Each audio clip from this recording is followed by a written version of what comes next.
Oh,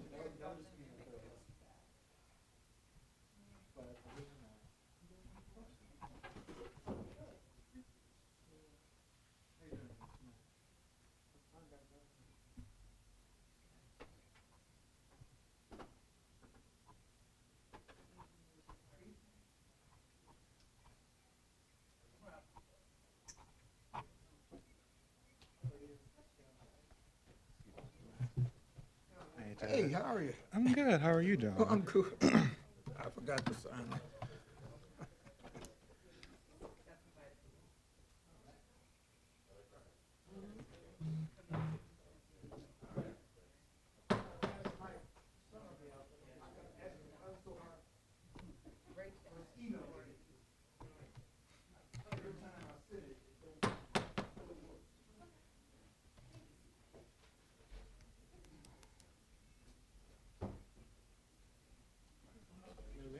Hello there. How are you?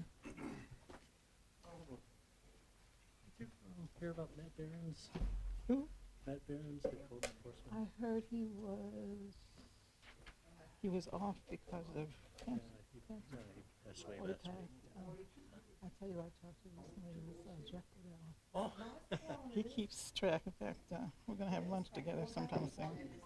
I told him about chasing, not having weight trim here anymore, and he said he thought that was a mistake and all the criticism. lots of changes. Yeah. You know what? Did you ever get there was a Mac computer that they gave me for being on the trustee board, and it was, let me sign in on this. It was in Tamara's office because I didn't use it, and she wanted to use it.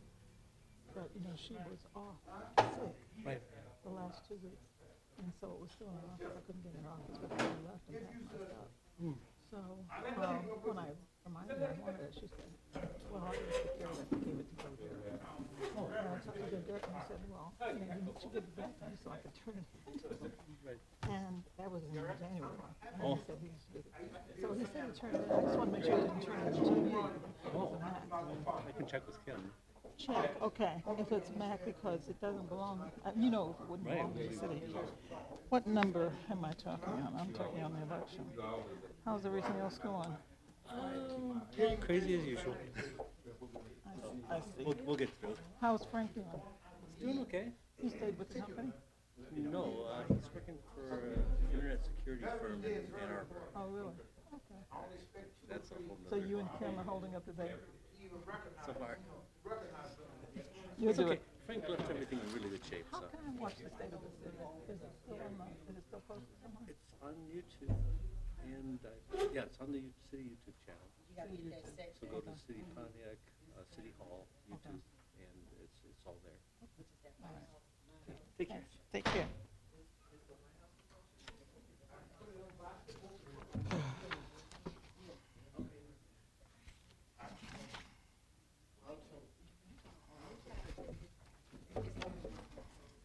Hi, Bill. Did you get a call back?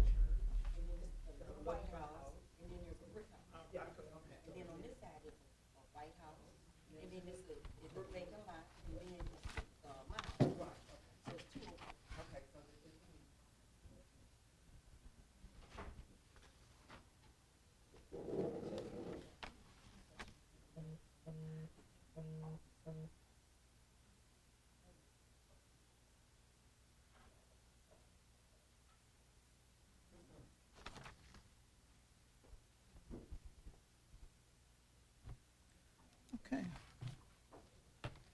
Don't you look? I got here 15 minutes early. Somebody's calling to get our car. Barely made it.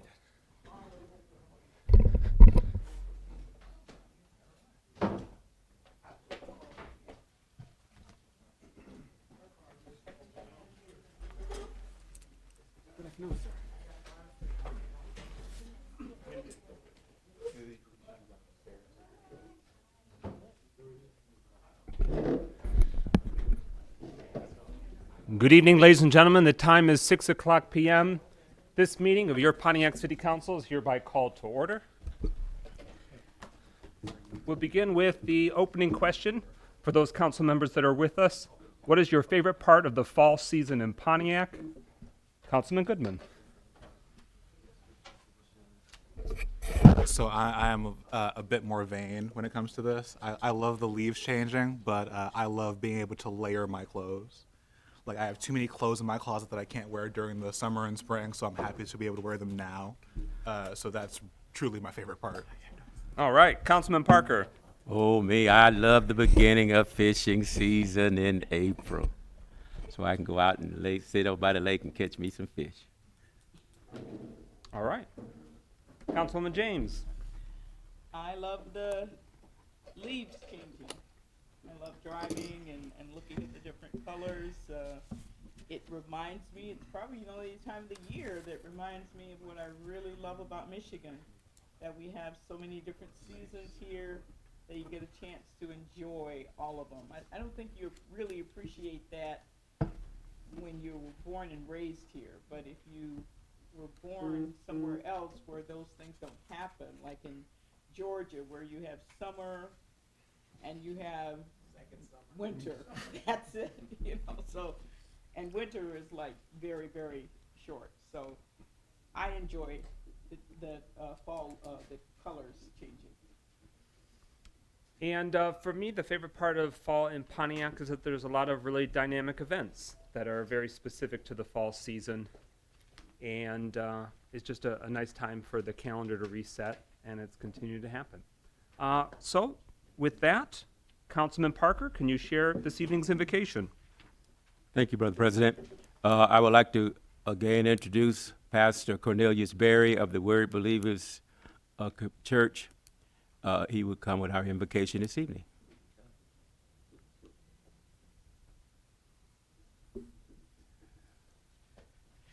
Thank you, Pastor Parker. Could we pray, please? Father, in the name of Jesus, we thank you. We give you glory and praise for this day and this time and moment. We thank you, Father God, for the city council meeting tonight, Father God, that everything will go according to plan. We thank you, Father God, that each person will be on one accord, Lord God, moving in the same direction. We thank you, Lord God, for giving the mayor the wisdom that he needs to run this city, along with the city councilmen, that, Father God, that you would give them wisdom also, and that, Father God, that they will move the city forward on one accord, Lord God. And so, Father, we come up against anything that try to bring in confusion or strife or anything that does not represent oneness. And so, Father, we just thank you today, and we just give you glory, honor, and praise. We ask you to continue to watch over this great city of Pontiac and the people, Lord God. Father, we thank you for putting the right people in the right place to have the heart of the people.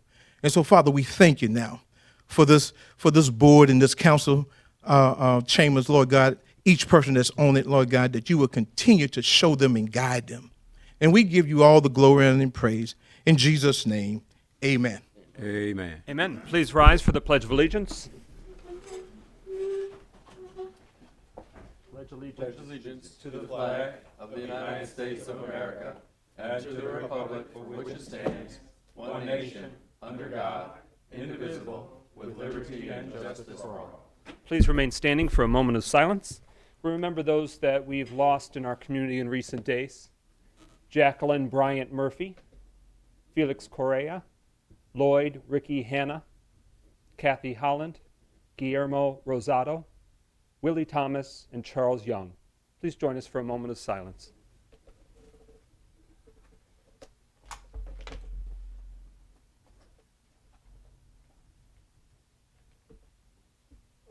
You may be seated. Roll call. Clerk Doyle.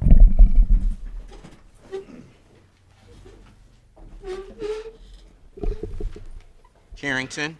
Present. Goodman. Here. James. Here. McGinnis. Present. Nicholson. Parker. Here. Rutherford. Present. Mr. President, you have a quorum. Thank you. Quorum being established, I want to I have a motion to excuse Councilman Nicholson from this evening's meeting for personal reasons. So moved. Support. It's been moved by Councilman Rutherford, seconded by Councilman Goodman. He's traveling out of state and so can't be with us this evening. And at this point, I'd also like to thank my colleagues for the indulgence. Last week was my 10-year wedding anniversary, so that's where I was last week. Apologies for my absence. Congratulations. Thank you. Roll call. Hearing no discussion further on the motion to excuse Councilman Nicholson for personal reasons from this evening's meeting. Roll call. Clerk Doyle. Goodman, Yes. James, Yes. McGinnis, Yes. Parker, Yes. Rutherford, Yes. Carrington. Yes. 6 yeas, no nays. That motion carries. Is there a motion to approve this evening's agenda? I make the motion. Support. It's been moved by Councilman Rutherford, seconded by Councilman Goodman, that we adopt this evening's agenda that's been prepared so far. So that motion is before us. I've heard that Councilman Goodman would like to do an amendment, so please offer that motion. Yes, I'd like to make a motion to move up number 11 to the first spot on the agenda.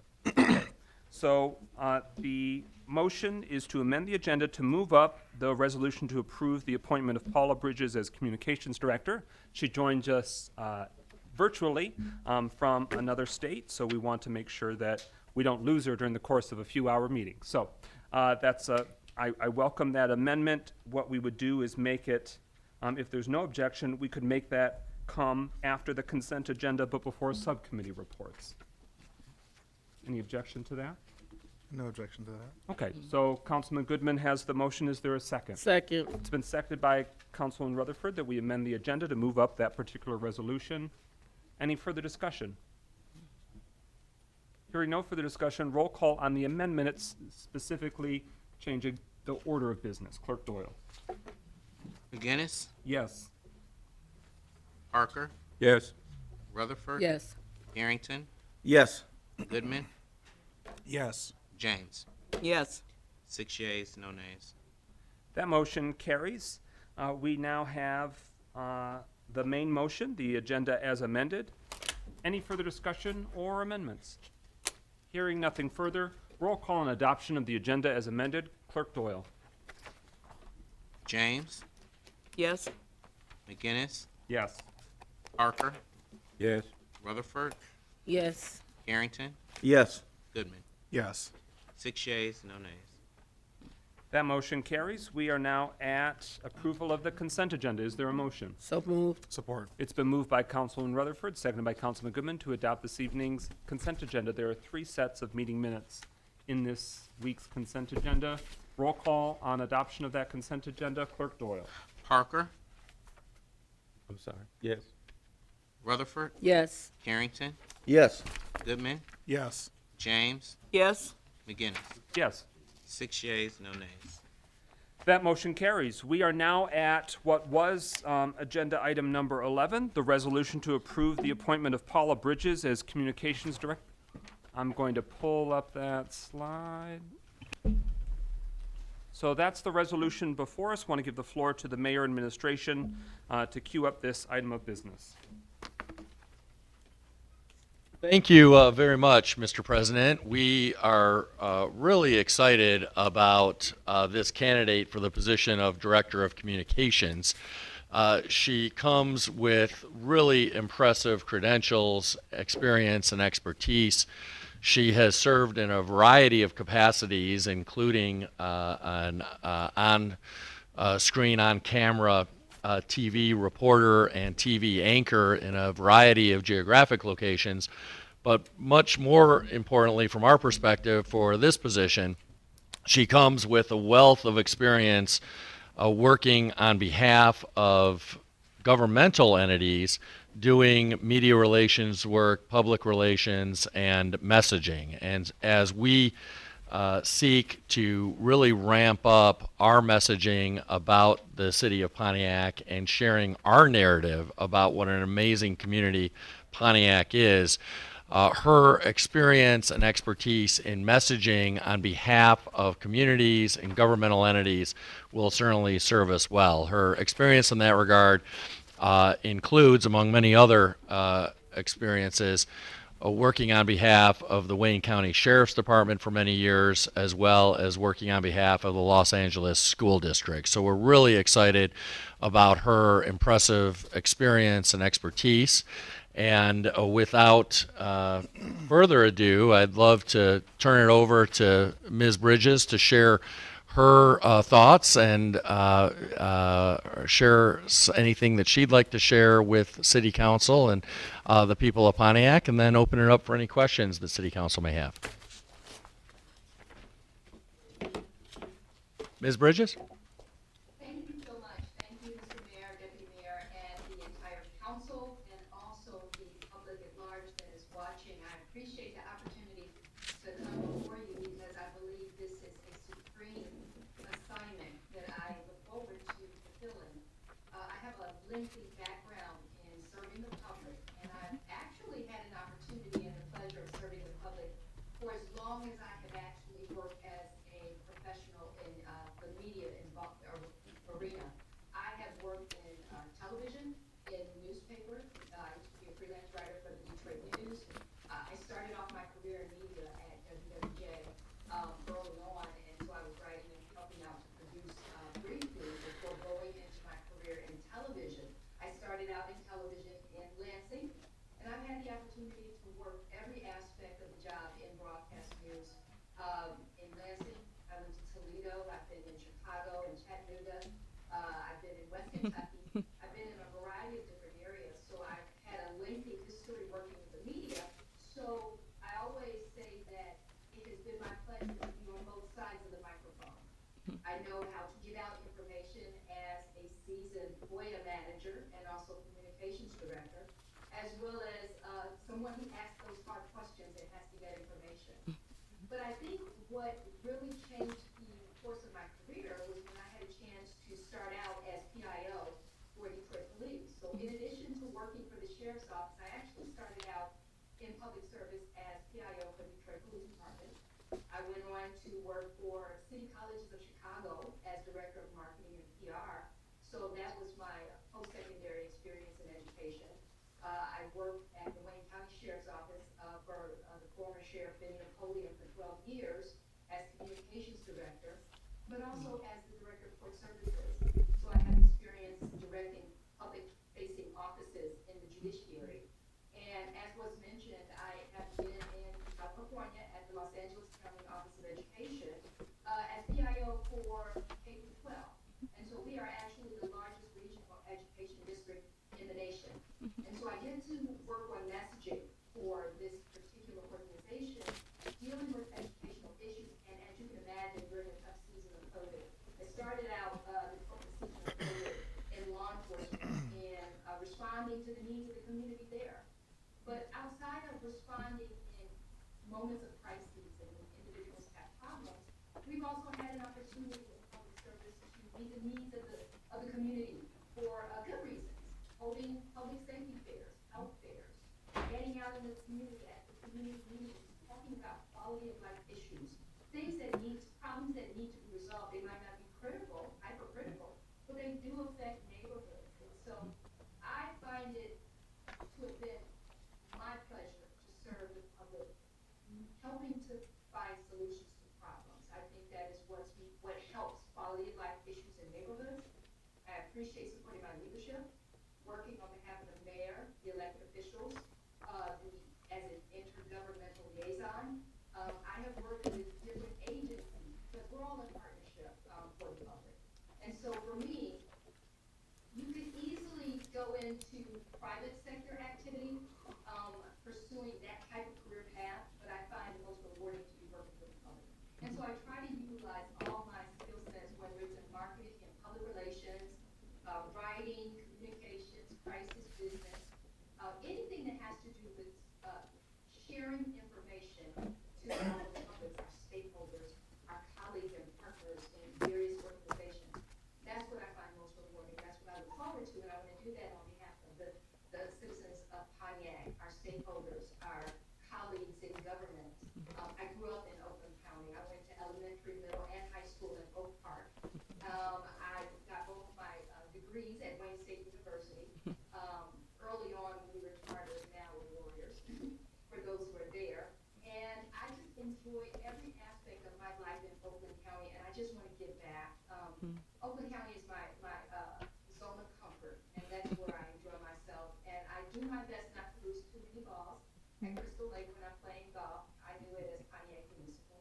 And so I enjoy being a part of the fabric of the community and helping in any way I can. Right.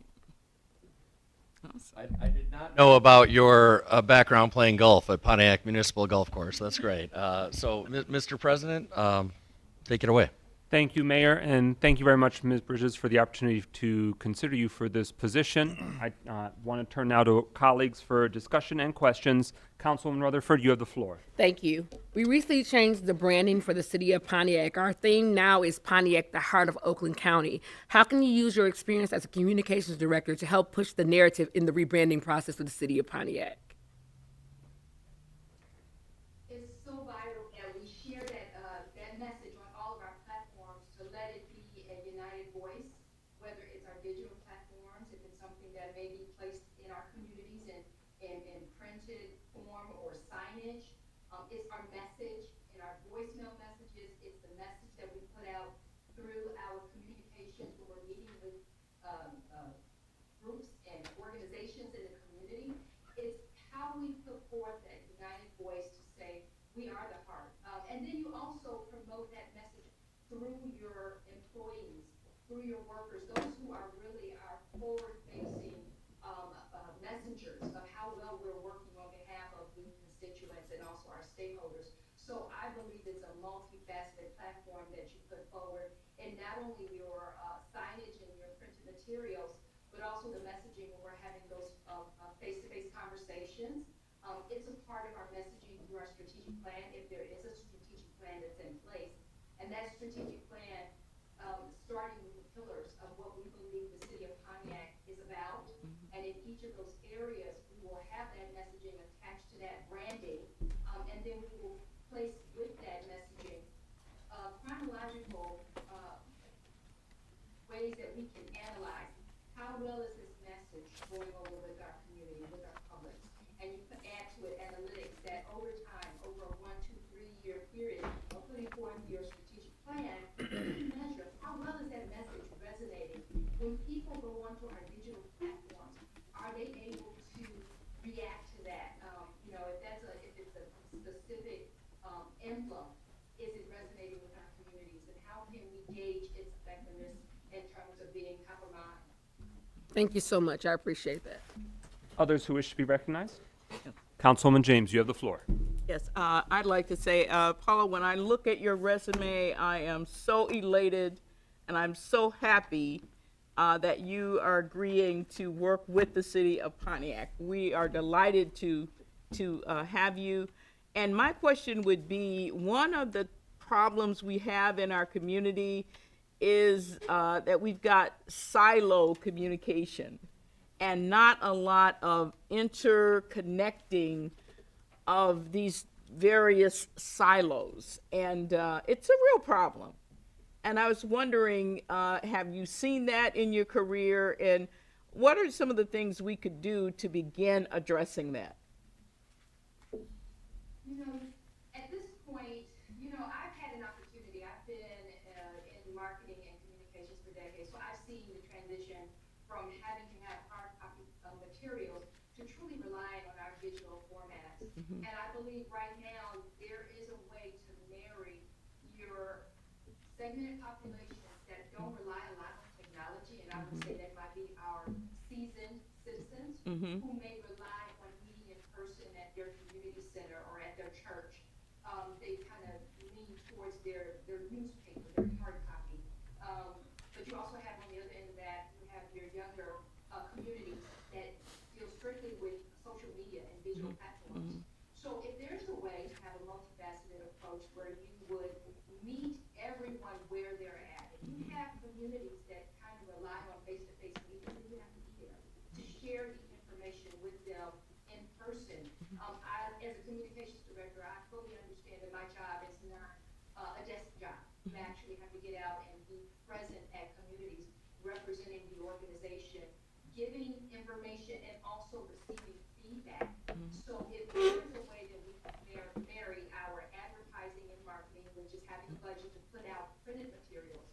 can also take advantage of our less costly methods, which is our digital realm, sending out those cyclical and regular digital newsletters, things that would allow us to be in constant contact, to have direct contact on a digital platform with very specific communities, or even going out and having sort of routine activities that engage with certain populations where they need. You have to go to your Publix where they're at. Now, if they want hard copy, we get the hard copy. If they want digital, we get the digital. And then we also ask our media partners to help us put the word out about the things that are occurring, whether it's something that is in critical response or something we can plan out in the future. I believe we bring all of those elements together to have a consistent message that is going out on a regular basis. Other discussion? Councilman Goodman, you have the floor. So, good evening, Ms. Bridges. So I'll say that I've had the pleasure of looking over your resume along with one of my other colleagues in one of our subcommittee meetings in regards to your position. And as a person who, obviously not to the extent that you have, but has served as a communications director both for an organization and as a campaign, you bring a large amount of experience that I think is really important to have here in the city, especially as we're trying to move forward. But I do have some very specific questions that I just want to ask to get to know you a little bit better, separate from, all the experience that you have on paper. So the first thing I have to ask is what is your philosophy when it comes to honesty and communication, especially when it comes to what's leaving City Hall? Because I know there are a lot of times where things happen within governments, within institutions, where what is happening obviously isn't the most ideal for us, and we are aware of that. But obviously those things still have to be communicated, or at least should be communicated to the residents. So when it comes to just overall, maintaining honesty and communication overall, how do you maintain that? What is your philosophy for all of that? I definitely appreciate that question. I started my career being the person who represents the public and wants transparency from our officials, whether they're elected officials, they're leaders of organizations, they're individuals who play a key role in every aspect of an individual's life in their community. And we expect that. I place myself in the position of anyone who is being affected by either ordinances and rules, regulations, whatever it is. And so for me, as a professional, having come from that background when I started my career, my word was my bond. And I live by being trusted, being relied upon. I thank goodness that my first leader and mentor in elected office, who was working for an elected official and he served the public, helped me to understand how important it is to be transparent and to know and relate to the public that, everything doesn't work out the way it's supposed to. Life is not perfect. You can make the best laid plans in any scenario or any particular operation, and sometimes things will go wrong. There are times when employees don't do as they are charged to do, and it was instilled in us, and to this day it's instilled in me, that we don't make excuses for either things that have gone wrong, bad behavior, things that should have gone differently. You make sure that the public knows we are aware of what's going on. We're going to get to the bottom of it. We want to assure you that we are going to investigate every aspect of this. If there's training or retraining or reapportionment of funds or whatever it is, we're going to do what's needed to improve the scenario, to learn from it, grow from it, and try to prevent it from happening again. I'm not someone who believes that you mislead anyone. I would not do that with the public. I would not do that with my coworkers. I would not want to be misled by my leadership, and I expect that I will always behave and act accordingly. And my leadership has to be able to trust me. And I take it seriously because over the course of my career, I've always been charged with very sensitive information. There are things that I know about individuals that is very private to them, it's very important, it's their information. And so I've always been trusted with sensitive information. I've been trusted by my leadership with sensitive information, and I've learned how to go about doing what I am tasked to do for the benefit of the public, for the overall good, in the best manner possible. There are times when you can't get out every bit of information that's attached to a scenario, but you can make sure that the information gets out in a timely fashion, the way it should, according to your responsibility to the public. I don't believe in, sugarcoating anything, sweeping anything under the rug. There are things that have to be dealt with. Sometimes you do have very hard days in public service, but you have to be open and honest and transparent with the public and let them know you're doing your absolute very best to fix either whatever went wrong or improve something so that it can be the best it can be. So I go back to what I said originally. When I am in a role, my word is my bond. People trust me. When I give information to the media, they know that I am giving them everything that is true to my knowledge, and that if I don't know anything, because I don't believe in over-promising, I'm going to get to the heart of it and find out what I can find out. And I admit when I don't know everything, but I try to convey that whenever I am engaged in that interaction of sharing information, that I don't have the information now, well, here's what this is. And I will lead them to understand that I'm never going to mislead them, because that's not my role in life. I want to be trusted by everyone who has faith in me to serve in that role.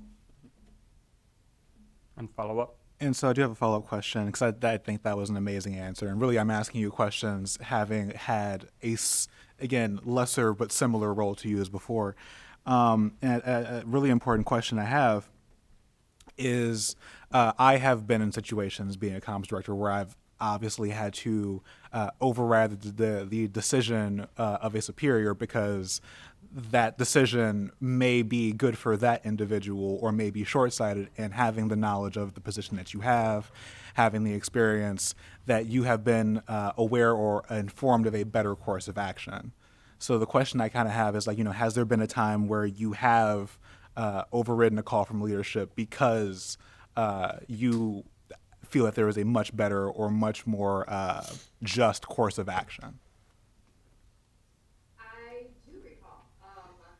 In my last organization, I had a scenario where, in law enforcement, and it involved a scenario where there was an arrest in the field, and it was a significant development.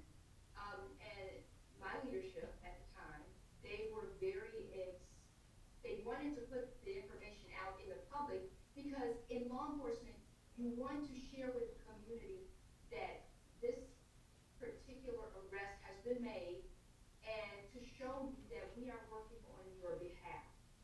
And the challenge for that scenario when it comes to a law enforcement matter is there is a process in the court system that has to unfold, and it involves the rights of the person who is accused, and it involves the people who were affected by that particular crime.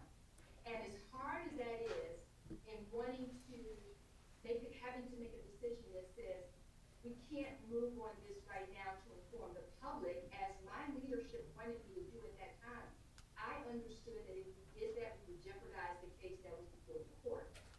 And in no way, shape, or form should someone in that position jeopardize the proceedings of a court case that could either allow someone to be tried in a court setting for a particular crime that they allegedly committed, rightly so, or to be released because we did something that interfered with the proper adjudication of that case.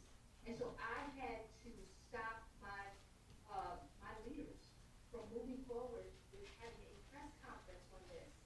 And because I said, that's not how it works.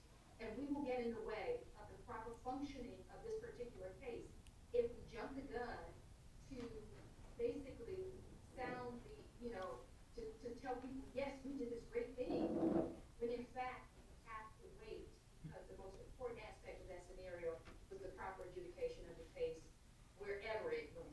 We did not want to be the ones that got in the way of that. And I ended up looking into it with the prosecutor's office just to make sure before I moved down that road. And she it did not make me feel good to have to tell my leadership that, but it was for their good and the good of the office. Final question, Councilman Goodman.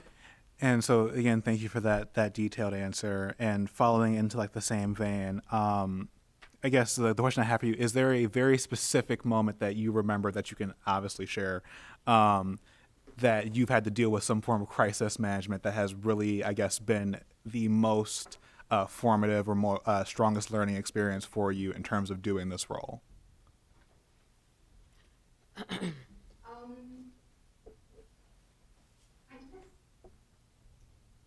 guess the most, I have been involved in serving as a PIO or a comms director, probably in law enforcement, for the longest aspect of my career, 15 plus years. Crime presents itself in so many different ways, whether it's fraud, whether it's crime where someone is physically harmed, assaulted, or even worse, whether there's a child that's mistreated. So there are so many things that happen every day. I would mislead you if I tried to pinpoint one particular crisis in 15 plus years. That's in law enforcement. That's not in education, where you have issues of teacher strikes and all kinds of things that come up in that particular aspect. When I was director of court services, leading that office was when COVID hit. And so we were an office that dealt specifically with civil process. If you understand, civil process involves the serving of individuals for whatever scenario that has occurred, whether it's civil or criminal. And that office still had to function on behalf of the public in COVID when we couldn't even be in each other's presence. But I still had to run that office for at least 2 years with COVID so that it kept running. But I will say the most critical matter was more personal for me, and it was when my former leader, Benny Napoleon, he became ill with COVID. He was my best friend, my mentor, my boss, and he fell ill with COVID. And that is a very challenging scenario to live through. But in my role as a director, and I went through the same thing with everyone that I worked with in leadership at the sheriff's office. We still have to work. We still have to go on. That particular crisis was our leader is now ill in intensive care and in a coma. And we have to help the public understand, while we are praying for him to come out of that situation, we still have 3 jails to run. We still have street operations, marine operations, civil process to do. So for me, having to convey that leadership role of continuing operations in the midst of a crisis, even at the point where the leader passed on unexpectedly, we have to switch gears with the new leader. I still had to be that communications director that helped steady the ship so that our public understood we've lost a great man, but we still have an organization that's working on your behalf. And that would be the crises that I can point to in terms of having to work through the most difficult of times that you can imagine. You still have to work. You still have to serve the public. And that would be the most recent most critical scenario that I've had in my career, that you still had to move forward with excellence in public service. Thank you for answering my questions, and also thank you for taking the time to share that as well. Councilman Rutherford, you have the floor. Ms. Bridges, I want to first say I applaud you for being so candid and just being so compassionate. What impressed me the most about your resume is what you do outside of the field. For example, could you give me a reason why you're so committed to the NAACP? I see that you've done, I looked on your LinkedIn, all the stuff that you do, but I think we need to take we already know what you're capable of doing, what you do when there's no money involved, and why you so passionately stand behind that organization. In addition to having, being a part of the NAACP, and also, I served on the board of the Detroit Urban League for several years. Mm-hmm. These organizations are in our communities doing very important work with our publics. And it is so important for us to give back. to our neighbors, our friends, our relatives, to help improve quality of life in any way that we can. And I am it's my honor to not only attend whatever function they provide that supports them, but to also, if they ask for my assistance, to help in any way that I can. I've gone to conferences out of state, not necessarily in my public role, but paying out of pocket because I just wanted to be a part of the dynamic work that's being done for individuals in communities everywhere. I embrace every representative on the diaspora. So for me, I'm very connected to communities. Even when I was in Lansing, I was on the Capitol with the committee for the United Way and did video for them. I think giving of your time and your talents in any way you can to these organizations is so important. I have a very, very dear friend who is on the national board of the NAACP, and I promise you, anytime I can help, I'm going to share my time and talents free of charge, because I believe that it is something that we do because we want to help those that are the least of them. We want to make sure that these organizations have the support that they can. They may not get the funding that they need, but if someone in my position can share in some kind of way, then I'm continuing to serve the public with these organizations. So I hope I answered that question. You did. I just wanted people to hear what you do beyond the scope, and so I'm so inspired by it. Thank you so much for answering, and that's it. Any further discussion? Call for the vote. With that, speakers list is exhausted. We now move to roll call voting on the approval of Paula Bridges as Communications Director, nominated by Mayor Tim Greimel for that Department Director level position. Roll call on approval of the resolution. Clerk Doyle. Parker, Yes. Rutherford, Absolutely, yes. Carrington, Yes. Goodman, Yes. James, Yes. McGinnis. Yes. 6 yeas, no nays. That motion carries. Congratulations and a round of applause for our new Communications Director. Are you coming to us? Fantastic. Are you coming to us live from California? I am. I'm coming to you from Long Beach, California. Oh, Well, congratulations from a few time zones away. And thank you, Mr. Martin, for facilitating the IT as you now transition us And back to our PowerPoint. before she hops off, I will say it's very funny that you're in Long Beach, because when I graduated from high school, I moved to California for a few months, and I lived in Long Beach. Actually, I lived in Lakewood, technically, right next to Lakewood Mall. So it's very funny to hear that you're in Long Beach right now. Actually, my office is in Downey, which is there. But this has been a pleasure, but I look forward to coming back. Well, glad to have you back. Great. Thank you. Thank you very much. We proceed now with the agenda. Next is subcommittee reports. Each month, we provide the community a snapshot of what the work has been done on behalf of the city in the subcommittee level every month. And so each month when the subcommittees meet, we have minutes. Those are adopted. That's public and accessible. This is for us to offer highlights. First up is and I should be able to pull that up, is the Communications, Engagement, and Operations Subcommittee. Councilman Mikhail Goodman chairs that subcommittee. You have the floor, sir. Yeah, so the last Communications, Engagement, and Operations Subcommittee was on September 30th, where we discussed many different things, including the standing situation in the cable department as well as IT, the city communication and branding updates. Obviously, many of you have seen the new city logo, as well as some of you were in attendance at the State of the City, so that was the most recent development. And the thing that took up a good chunk of that time at the last meeting was the individual who you just met, Ms. Paula Bridges, who is our now communications director, and a good portion of that time in that meeting was spent deliberating and going over that resume and that information.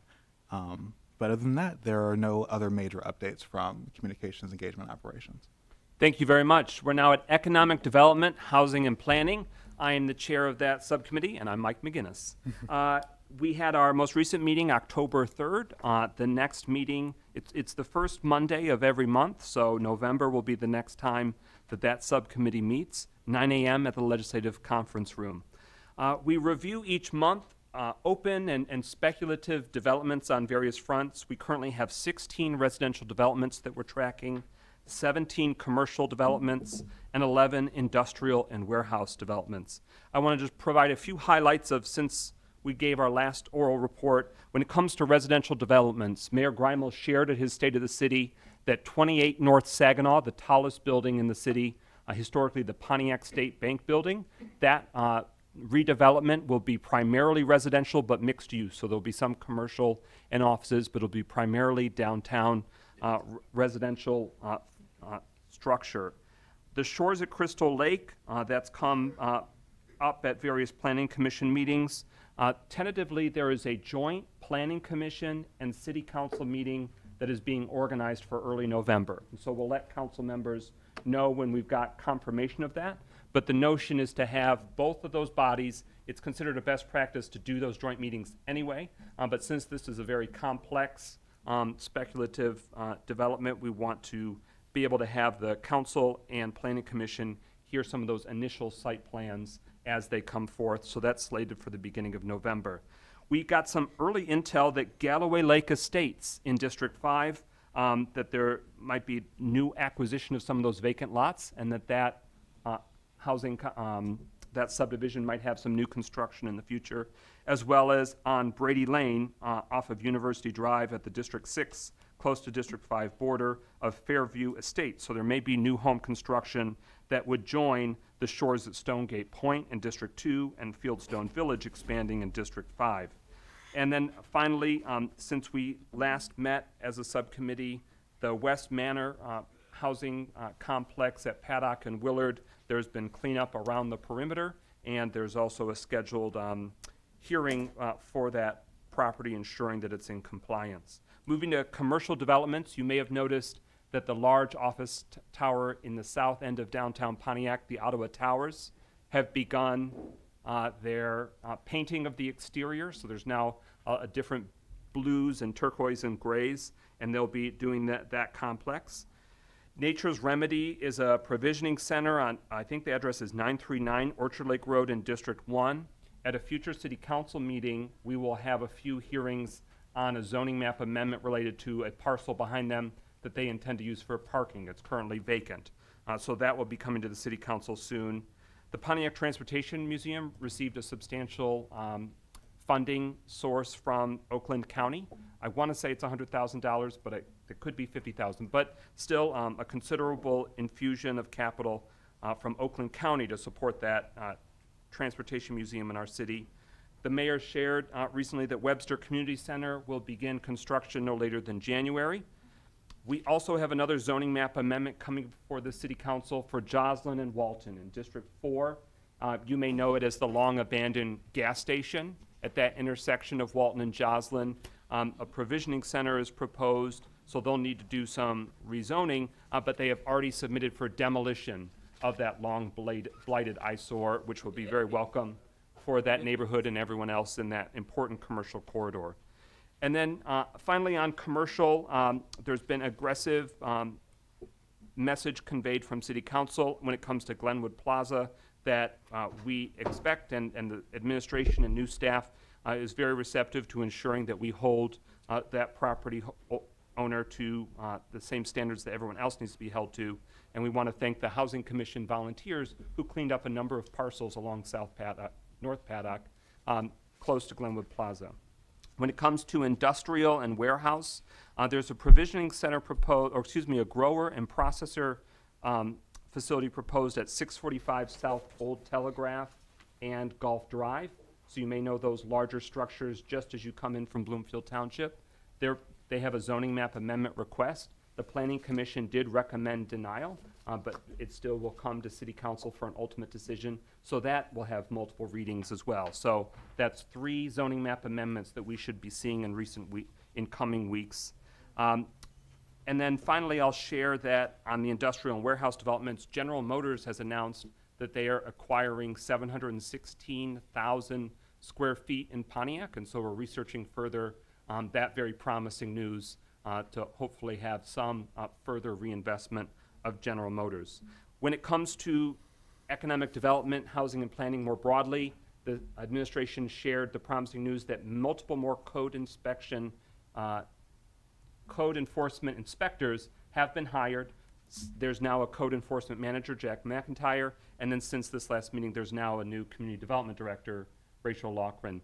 And finally, code enforcement is acquiring a noise decibel detection equipment so that way there can be greater enforcement of our city's noise ordinance. And with that, apologies, there's a lot of moving parts, but the good news is that we have a lot of economic development, housing, and planning happening in Pontiac. Facilities and Property, Chairman Carrington. Thank you, President McGinnis. The Facilities and Property Subcommittee met on September the 23rd. Just some of the things that we talked about during that meeting was facilities condition assessment, which currently the administration is actually doing taking assessment in 2017, and they are doing a walkthrough and determining just how much they need to update that assessment. We also spoke about the Dpw relocation. Currently, we're in a current lease. Our lease is running out, and the city needs to make some decisions concerning where to put our Department of Public Works. There were several RFP applications discussed. One was for the Buckland chapter roof, the Senior Citizen Centers, District Court, and the Clinton River at the Bowen Centers. These are currently being organized, and we'll hopefully get these out sometime this year. We know that the community is really concerned with properties that the city want to allow our residents to purchase. Currently, the city has purchased a new geographic information system and currently working actively to map out the properties that the city doesn't want so we can have a better understanding of what we have and what we can sell to the public. We also discussed the City Hall parking lot plan. And I really, offhand, I forgot really what was said about that, so my apologies. But I believe that's going to be moved to next year. Also, we also talked about the upkeep of the city islands and weed control, because you see out throughout the city, a lot of our islands are rarely, actually are eyesores, just to be truthful. And definitely we need to work on making sure that we present this city in the most beautiful way possible. Just some of the work that is going on. The Sheriff Department has sent over a wish list of repairs. And currently, Larry is updating them particular lists, and will provide some costs to the council. The courthouse system, BMS system, to balance the HVAC system. Currently, they're updating this as well, including needed repairs or replacement of 4 HVAC units on the roof that control the courtrooms. And that concludes my facilities report. Thank you, sir. Finance and Personnel, Councilman Nicholson, as we mentioned, is out of the state, not able to be with us this evening, but those minutes have recently been adopted, are accessible on the city's website. Are there the other 2 members of Finance and Personnel, anything you'd like us to know, or anything specific you'd like to put on our radar? I know that Finance and Personnel and Law and the Courts are collaborating on the reviewing the request for proposals of the new law firm. Yeah, we'll talk about that a little bit. Okay. So with that, I'll move now to Law and the Courts. Councilman Parker chairs that subcommittee. You have the floor, sir. Thank you, President McGinnis. As we met on the September 26th for the Law and Courts meeting, we had a very robust meeting. We first was given our presentation by the Michigan Indigent Defense Council, to which our 2 ladies are here, Ms. Paulette Lofton and Ashley Johnson. They talked about the standards for that piece and how the grant monies is gotten and dispensed. They talked about how it's independent of the judiciary. They certainly talked about getting prepared and ready and making sure that all the financial reports are submitted so that we don't lose any money and that things can continue to progress forward as expected. And then we switched to the 50th Court, where the discussion really was centered around that there is no changes in their staffing issues. They are still very short in regards to city clerks, and looking for, and still trying to interview and look for additional clerks or court clerks, not city clerks, to fill those vacant positions. They talked about the increase, trying to get the increase in the starting wage, because the starting wage for the 50th district is much lower than the surrounding areas, and they always lose their court clerks to other municipalities because of that. So they're trying to increase the starting wages for their clerks. And then they talked about the blanket move of the salary to increase retention. However, I believe they was having some discussion with the union as to how effectively to do that without causing some additional issues with those people who have already been here. They discussed the continuing issues they have with storage of material and files. Before, I believe it was 2005, everything was filed downstairs and by hand and not computerized, and so there was some problems with finding some data. So if your case is delayed because it happened before that they have to go downstairs and thumb through boxes. So that was somewhat of a problem with being able to retrieve records. We discussed briefly the process, as for the other council said, in regards to the 4 HVAC repair that needs to take place in their building, and that they are still continuing to meet, they're continuing to to cover their responsibilities, and everything's, with the exception of what I've already discussed, is going well. We switched to Blight Court, where we were introduced to Mr. James McIntyre, who's the new manager of Blight Court. In the process of talking about Blight Court, we talked about how to add some additional teeth into the Blight Court process, as we have hired more code enforcement officers.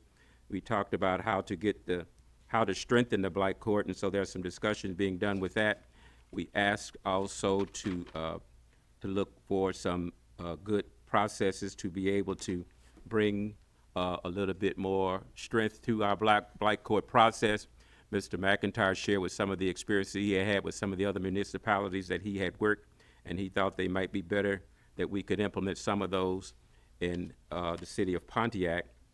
Then we talked from the mayor's office, we talked about the RFP for the legal counsel, which we reviewed today, and will be forthcoming with some additional interviews as to those companies that have applied for the business of running the legal department for the city. I'm sure maybe the mayor will talk a little bit more about that in the near future. Then we shared we talked a little bit about the outstanding contracts and how those are going and making sure those are going. We got a short update from the office of the prosecutor's office, where it was shared that we talked about the meeting, the fair that they had at Bodette Park, which went very well, although it was kind of low attended.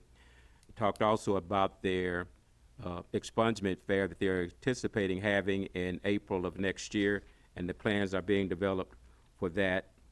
And we suggested that we bring the magistrates to our subcommittee meeting so we can have a better understanding of their role and responsibilities, with the view of strengthening and putting some more guidance to their policies and procedures. There was no public comments, and we adjourned at 5:15. Thank you, sir. Parks, Recreation, and Public Works, that subcommittee's chair, the Honorable Kathleen James. Yes, Parks, Recreation, and Public Works met on Monday, September the 26th. We started out with partner and volunteer updates. There were several activities in the month of September. The City of Pontiac was in partnership with Friends of the Pontiac Parks, and along with AutoLive, cleaned and restored the Madge Burt Park. Also in partnership with General Motors Service Month, which was September, we also did the Rotary and Bodette Park. In recreation, the fall recreation program update, we got an update on that in terms of the programs and the facilities, and I do believe that there has been a brochure that was mailed out to all Pontiac households that give the names of the programs and the times, as well as the facilities that they're located in. We talked about the building, the youth recreation, the building status update. We went over the the resume for now approved Parks Recreation Director Vince McAuliffe, and just want to say that that is really going to be a game changer for the city when Mr.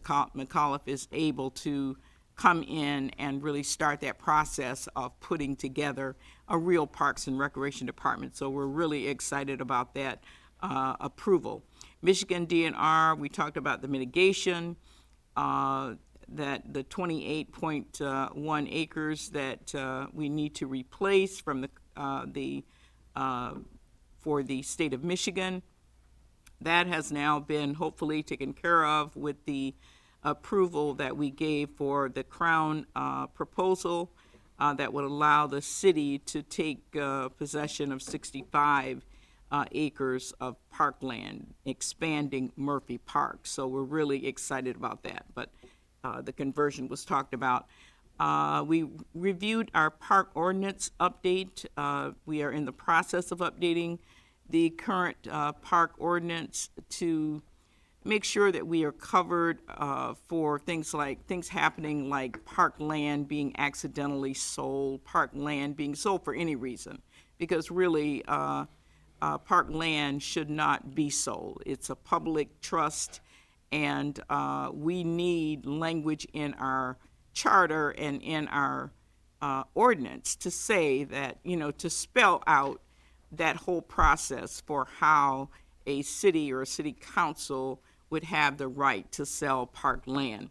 So that's one of the things that we're working on. We also want to look at how easements that relate to parks, that those easements should always come under the guidelines of the city council. So we definitely need to update the language in our parks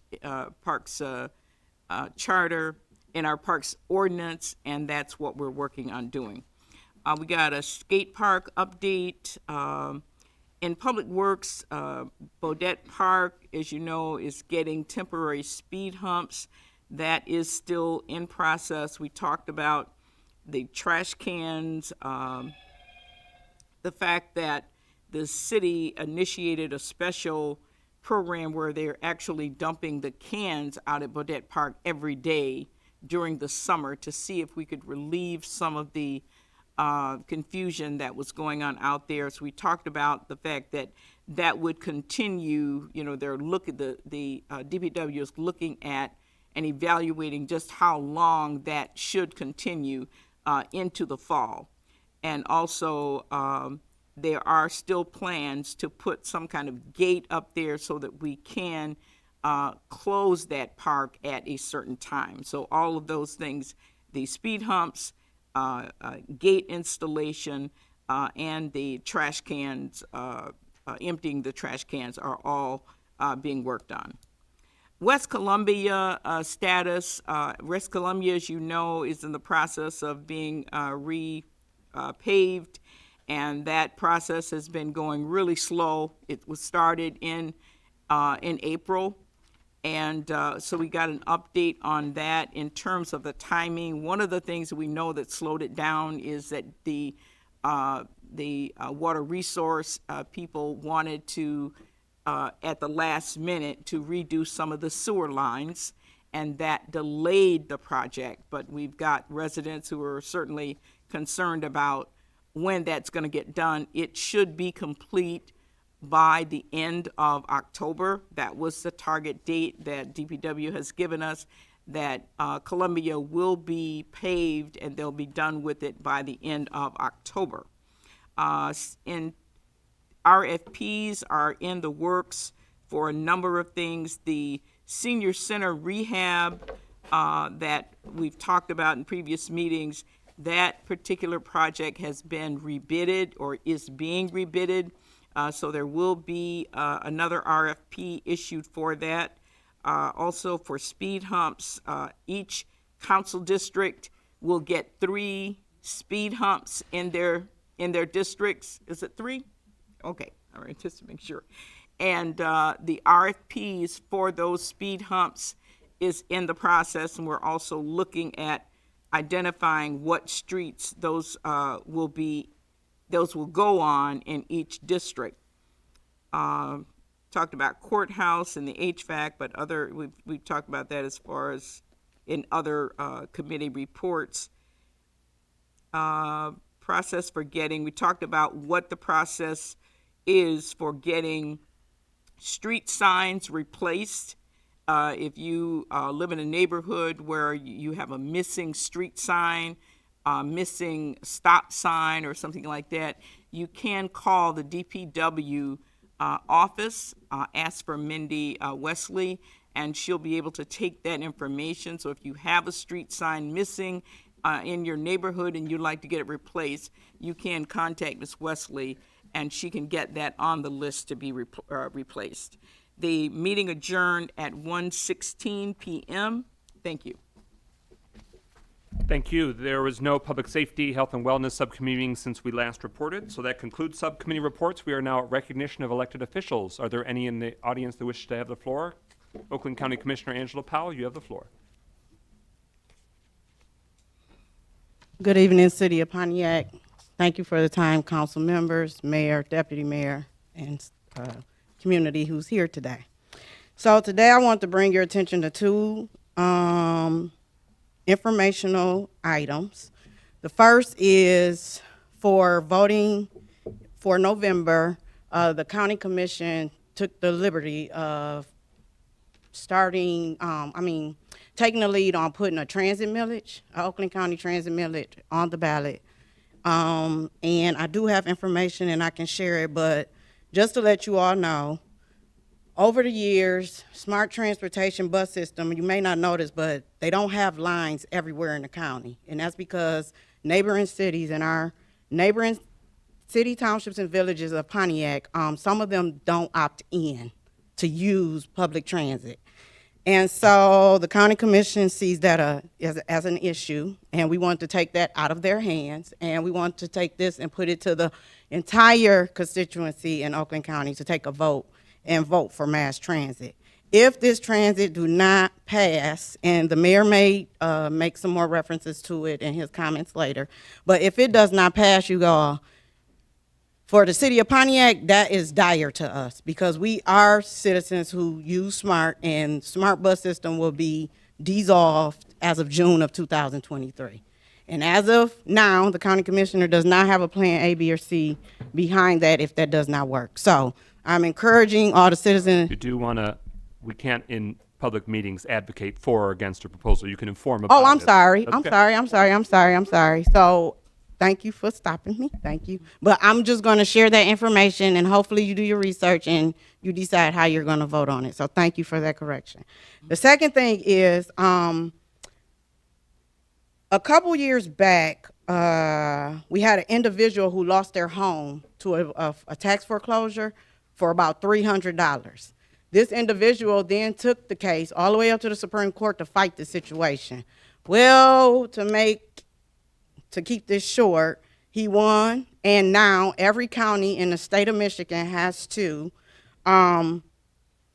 somehow provide funding back to these people if this settlement is to pass. So we do have tight deadlines for people to inquire if they think they may qualify, but any persons in the city of Pontiac who has a foreclosure or who has been foreclosed on between 2009 and 2020, again, that's 2009 to 2020, there is a possibility that, and I'm going to read the line right off this application, and it says, you may be eligible to receive a cash payment if your property was foreclosed by Oakland County and sold at the tax auction from 2009 through 2020, and the tax auction produced surplus proceeds off that property, okay? So if you wanted to opt out of this class action settlement, you have until October 17th, which is Monday. And if you don't, there is a application process and information that I'm going to share with every council member. And if you could, please share this on all your social medias and let's get the word out, because we know over the years a lot of houses has been a part of the Oakland County tax foreclosure. And I did not want our citizens to miss this opportunity. I don't see, I'm trying to see if it was a number or information for them to contact, but all I'm gonna say is to contact to get more information about this tax foreclosure situation, call the Oakland County Treasurer's Office and they will guide you through the steps. But at the same time, I'm going to share this information with all of your council members and your mayor's office, and they will have this information for you all if you need to inquire. And then the last thing I wanted to share is, you had brought up Councilman McGinnis, President. You brought up the donation that happened to the Pontiac Transportation Museum. Just to let you know, that came out of Oakland County Commissioner Projects.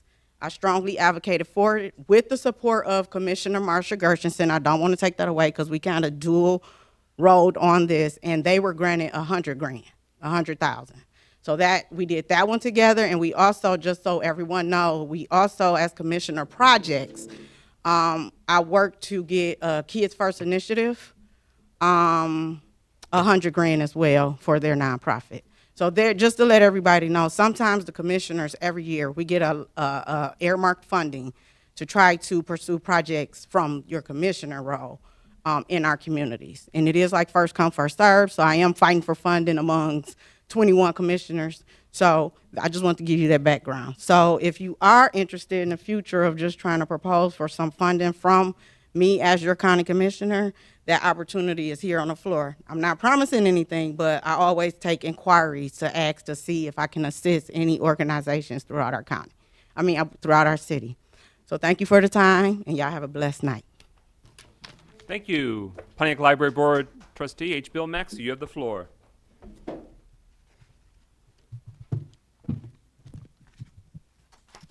Good evening. Communication from the Library Board, as I am a member of the board. Veterans Day is fastly approaching. It's on about November the 12th. We're planning a parade, and in that parade, we will stop to honor 2 POWs, which I didn't know until recently, living in the city of Pontiac. The date and time and all of the full proposal, I'm waiting for code enforcement to get information as to how we can have this parade according to the guidelines as it should be. So keep that in mind. If you know any veterans, or if you have veterans in your family, please let us know, because we definitely want to honor them, give them their respect and our credence on Veterans Day. Thank you. Thank you, sir. Are there, we see a Pontiac Charter Revision Commissioner Jose Ibarra III. Would you like to speak during elected officials, recognition of elected officials? You were also signed up for public comment. Is that when you want to come? All right, very good. Thank you for your service to the community. Any other current elected officials in our community that wish to have the floor? Hearing none, we move on now to agenda address. Pro Tem Carrington. Thank you. Thank you, President McGinnis. At this time, Dr. Dpw Waterman.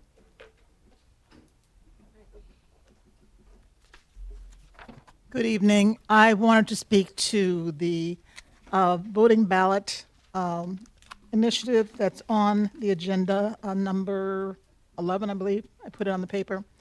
So November 8th, we have a very important election coming up. Important not only for many issues right here in Michigan, but also throughout the country. In fact, there's some people who have gone so far as to say democracy itself is on the ballot. It's important for people to vote, but also to know what they're voting for. And I do know that the Pontiac City Council and the mayor did recommend that we have... Dr. Waterman. Yes. You cannot mention anything about advocating. I'm not advocating anything. I'm stating an opinion. Okay, go ahead. My 5 seconds, please. Okay. So, to reiterate, it's on the ballot. The council and the mayor did put this ballot initiative on the ballot to increase city taxes. Now, it's posed as to restore additional millage, But it's the same thing. It has the same effect. It increases taxes. So if it walks like a duck, talks like a duck, then it is a duck. And I just am concerned, and as people are asking me, what is the purpose of raising taxes right now, particularly since the city has so much still in surplus funds that it's not necessary to raise taxes. In addition, we gave you $38 million in ARP funds that still have not been spent, that are really supposed to be spent for COVID relief for people, and they need that funding. It's about $609 for each citizen in Pontiac. So let's first do that before we raise people's taxes. The other thing is we did receive, I guess a lot of people in the mail got something supposedly supporting the Pontiac City Council to raise taxes, and it says investing in Pontiac's future. I have no idea who they are. It would be nice if they would step forward and say who they are. And I've never heard of them before, and I can't find anybody who has. The address they give is 270 South Telegraph. I believe that's your district, Councilman Rutherford. We traced it, and it's a former beauty parlor that's now kind of vacant, but it was picked up apparently by the beauty party, people tell us, by someone who wants to do a medical marijuana facility. So we don't know whether they're speaking on behalf of the citizens or on behalf of their getting a license. Thank you. That concludes our agenda address. All right, next on the agenda, a resolution adopting a formal land acknowledgement. Is there a motion to approve that resolution? So moved. Support. It's been moved by Councilwoman Rutherford, seconded by Councilman Goodman. That motion is now before us. I give the floor to Councilman Goodman to speak to and read the resolution. So, as many of us know, the city that many of us call home is a city known as Pontiac, which is named after a Ottawa war chief from the region. As with last week's resolution acknowledging Indigenous Peoples Day, I think it's extremely important that we also acknowledge the many different intersections in which we as a city deal with being named after what we are, having the imagery around the city that we have, but also, again, living in a state that has a very sizable and very prominent Indigenous peoples community. And what has happened in in a couple different cities around the country, especially here in Michigan, East Lansing being the notable one that comes to mind, have adopted formal land acknowledgments, acknowledging the fact that we as people, again, inhabit land that was originally not ours. And it just goes to culturally and historically recognize the significance of the Indigenous people of the land and so on. And so what I'm going to do to really give the full amount of information is go through the resolution, which says, whereas a land acknowledgement is a formal statement that recognizes and respects Indigenous people as the traditional stewards of this land, an enduring relationship that exists between Indigenous peoples and the traditional territories. Whereas a formal statement of a land acknowledgement is a proper method to recognize the traditions of Indigenous people and ancestral land. Whereas a land acknowledgement is a practice that honors and respects contemporary Indigenous peoples' connection to their ancestral lands. Whereas a land acknowledgement serves as a reminder and a reflection on the impacts of colonialism, past and present. Whereas a land acknowledgement recognizes Indigenous peoples' voices that have been devalued in past contexts. Whereas a land acknowledgement is a way to show both gratitude and appreciation for those who were first on the land and encourages a broadening of awareness of Indigenous peoples. And whereas it is encouraged that a formal land acknowledgements be performed at introductions of public and ceremonial events, now therefore be it resolved that the Pontiac City Council honors the legacy of Indigenous peoples who inhabited the land before the establishment of the city of Pontiac and recognizes their significance and ongoing contributions to the city of Pontiac. And further resolve that the Pontiac City Council adopts the following land acknowledgement. Pontiac resides on the ancestral, traditional, and contemporary lands of the Anishinaabe, also known as the Three Fires Confederacy, comprised of the Ojibwe, Ottawa, and Potawatomi. The land was ceded in a 1807 Treaty of Detroit, which makes up Southeast Michigan. In recognizing the history and respecting the sovereignty of Michigan's Indian nations, the city of Pontiac honors the heritage of Indigenous communities and their significant role in shaping the course of this region. Further, we recognize the wrongs done to forcibly remove those from their homelands and commit to fostering an environment of inclusion that is responsive to the needs of First Peoples through our words, policies, and actions. And to end that land acknowledgement, to go back into the last further resolved, and calls upon city governmental agencies to encourage formal land acknowledgements, whether verbal or written, before public and ceremonial events. That is all. Thank you. And I was just looking it up. So this Treaty of 1807 covers many millions of acres of land, including all of Oakland County and much of the thumb of southern Michigan. It was essentially for 1 cent an acre the federal government paid these Native American tribes. So for a penny an acre in 1807. So I just want to give that further historical context. Is there any further discussion on the resolution before us? Hearing no further discussion, we move now to roll call on the adoption of a formal land acknowledgement. This resolution, roll call, Clerk Doyle. Rutherford, Yes. Carrington, Yes. Goodman, Yes. James, Yes. McGinnis, Yes. Parker. Yes. 6 yeas, no nays.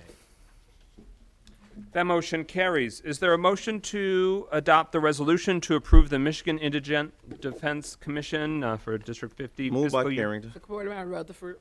It's been moved by Pro Tem Carrington, seconded by Councilman Rutherford to adopt the resolution. We give the floor to the administration for initial context.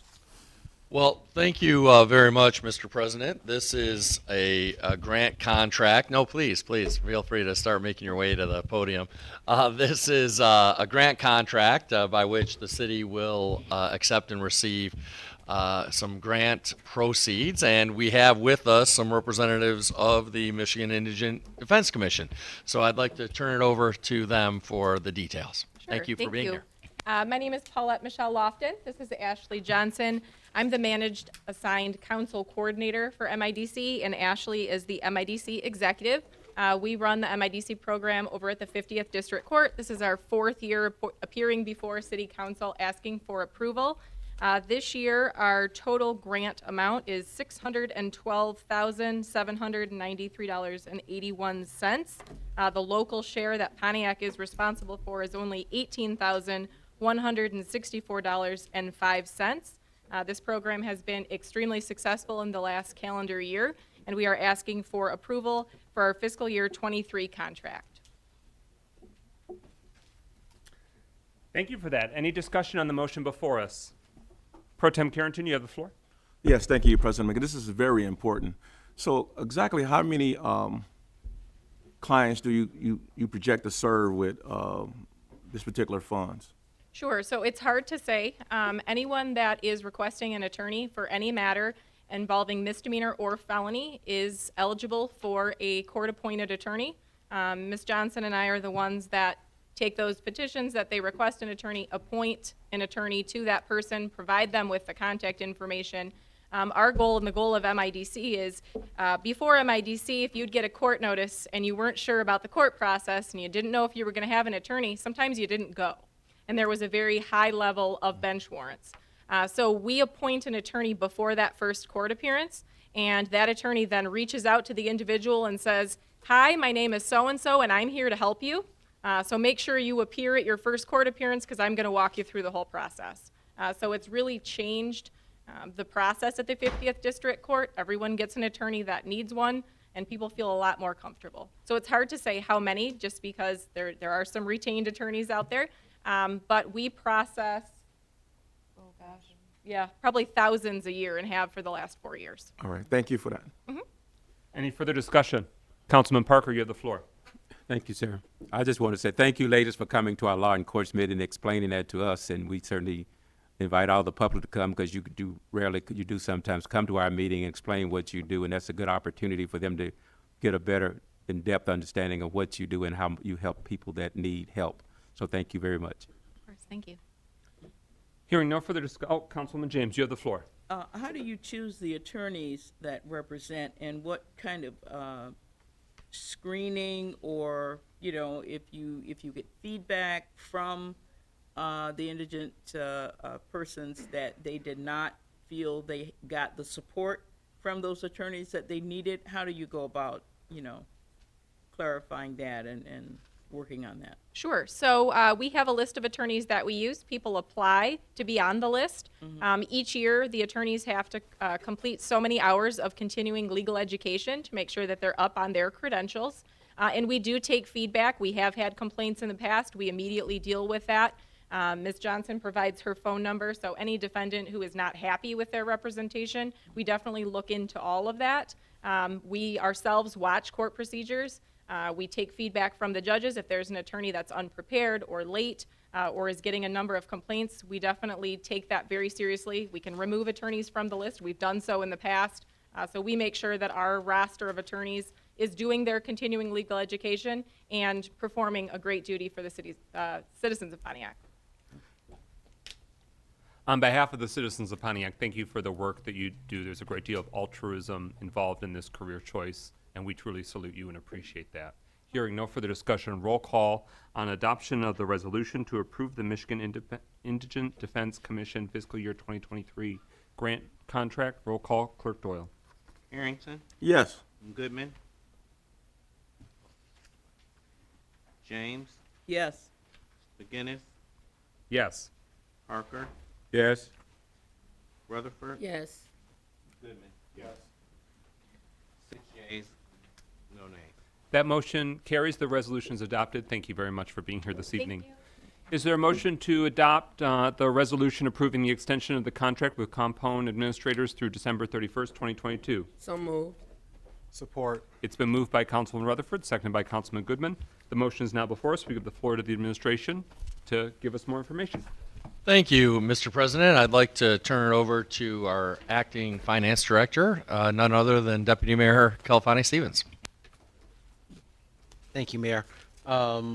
I'm going to turn it over to the real experts in the room, which would which would be our HR director, Ms. Angela Benitez, who is at the lectern. But additionally, we do have our purchasing manager in the room if there's additional questions that need to be answered. Thank you. Good evening, Mayor, Deputy Mayor, and Council and residents of Pontiac. So regarding this Comp 1 contract, the City of Pontiac is obligated to pay a third-party administrator, which we also call a TPA, to provide managed care services for city employees who were injured during the time the City of Pontiac was self-insured. We anticipate the annual cost to be around $173,606.26. However, the price will be based on the amount of care that's needed by the injured worker. We are requesting an extension for the existing contract, which will expire on December 31st, 2022. This will allow us time to conduct the competitive bid process for the TPA. The City of Pontiac requires approval for a TPA contract extension expiring December 31st, 2022. Whereas the existing contract was operating on a month-to-month basis. Whereas securing Comp 1 services is advantageous to the city in that TPA services will remain in effect as mandated by the state until the contract expires and the competitive bid process is complete. Now, therefore, be it resolved that the City Council, am I supposed to read that? City Council hereby authorizes Mayor Tim Grimel to execute the agreement for continued TPA services with Comp 1 administrators. Thank you very much, Council. We have what's before us. Mayor Grimel. Well, I think maybe a little bit of background is in order, just in terms of why we have this contract at all in the first place. And that's because once upon a time, the City of Pontiac was self-insured.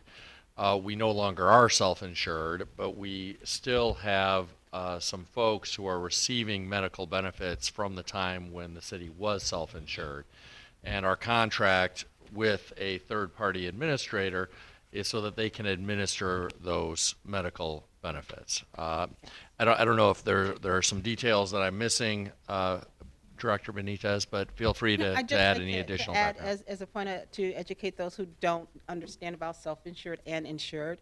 So I'll just say, for instance, when it comes to workers' compensation, that companies, municipalities, they have the right to select whether or not they want to be self-insured, meaning that they're going to pay for any type of medical services for injured workers in-house.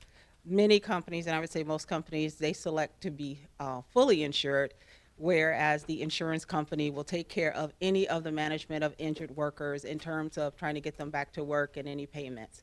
So at some point in time, the city of Pontiac elected to be self-insured, and so that's how Comp 1 came to be.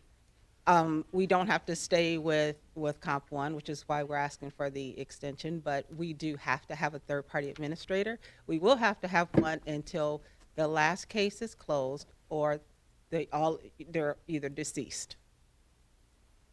Thank you. Councilman Rutherford, Councilwoman James, Councilman Parker. I think it's important to point out that this third party ensures that people are not being overcompensated from other municipalities. That is correct, right? From other entities. This individual that we're doing the extension with, they're trying to ensure that no one else is being double dipping, if you will, in other compensations. So what the third party, what they do is they oversee the medical services, such as like the nurses, the utilization review, and help to get the former these are all former employees for us back to the best possible medical situation for them, hopefully to be able to return them to work. So that's what they actually do. Okay. Yeah. Mayor Brown.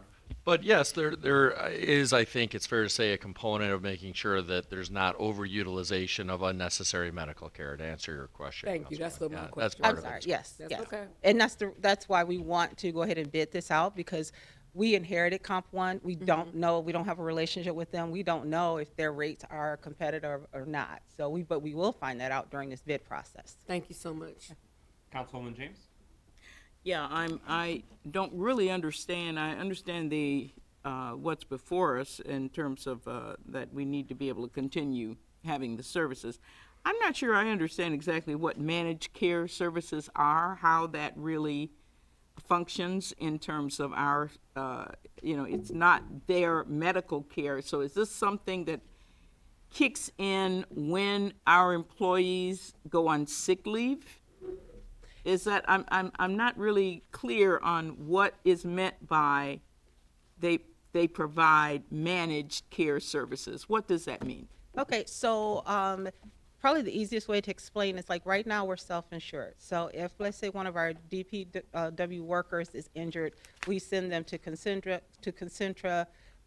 We notify our insurance company, and they immediately assign someone to look at their claims, look at their the therapy that's being provided, and making sure they may go into those appointments, making sure that the therapy is actually working.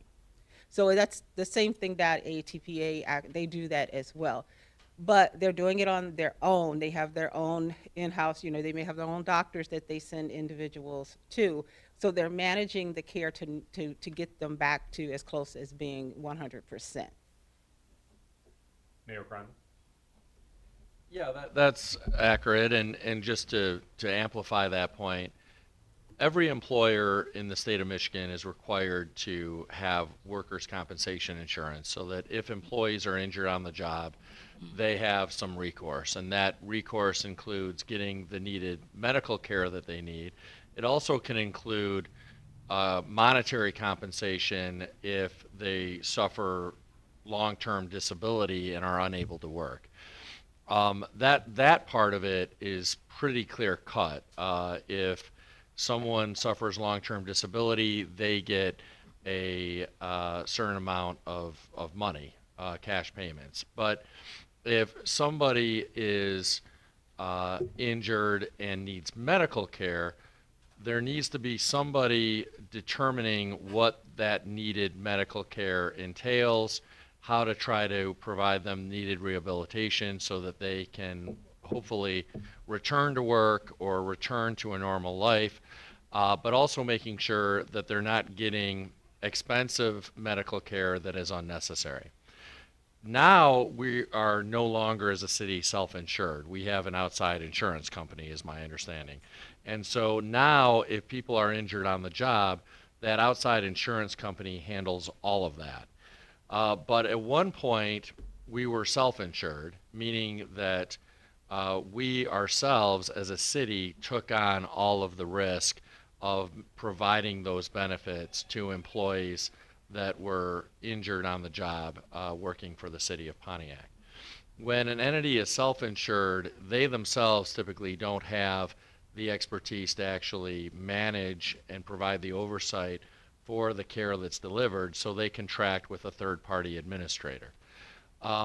Even though we are no longer self-insured, because people were injured on the job when we were self-insured, and some of those people suffered long-term injuries and still require medical care, those individuals are continuing to get medical care long after their injury occurred, going back to when they were working here when the city was self-insured. And to provide that ongoing medical care to those individuals, we still need to have a third-party administrator administering those medical benefits. Yes.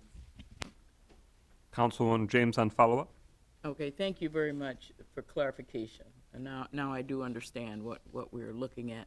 The question I have now is approximately how many people are we talking about that are still in this particular bucket? Just approximately. you know. Approximately 15 employees.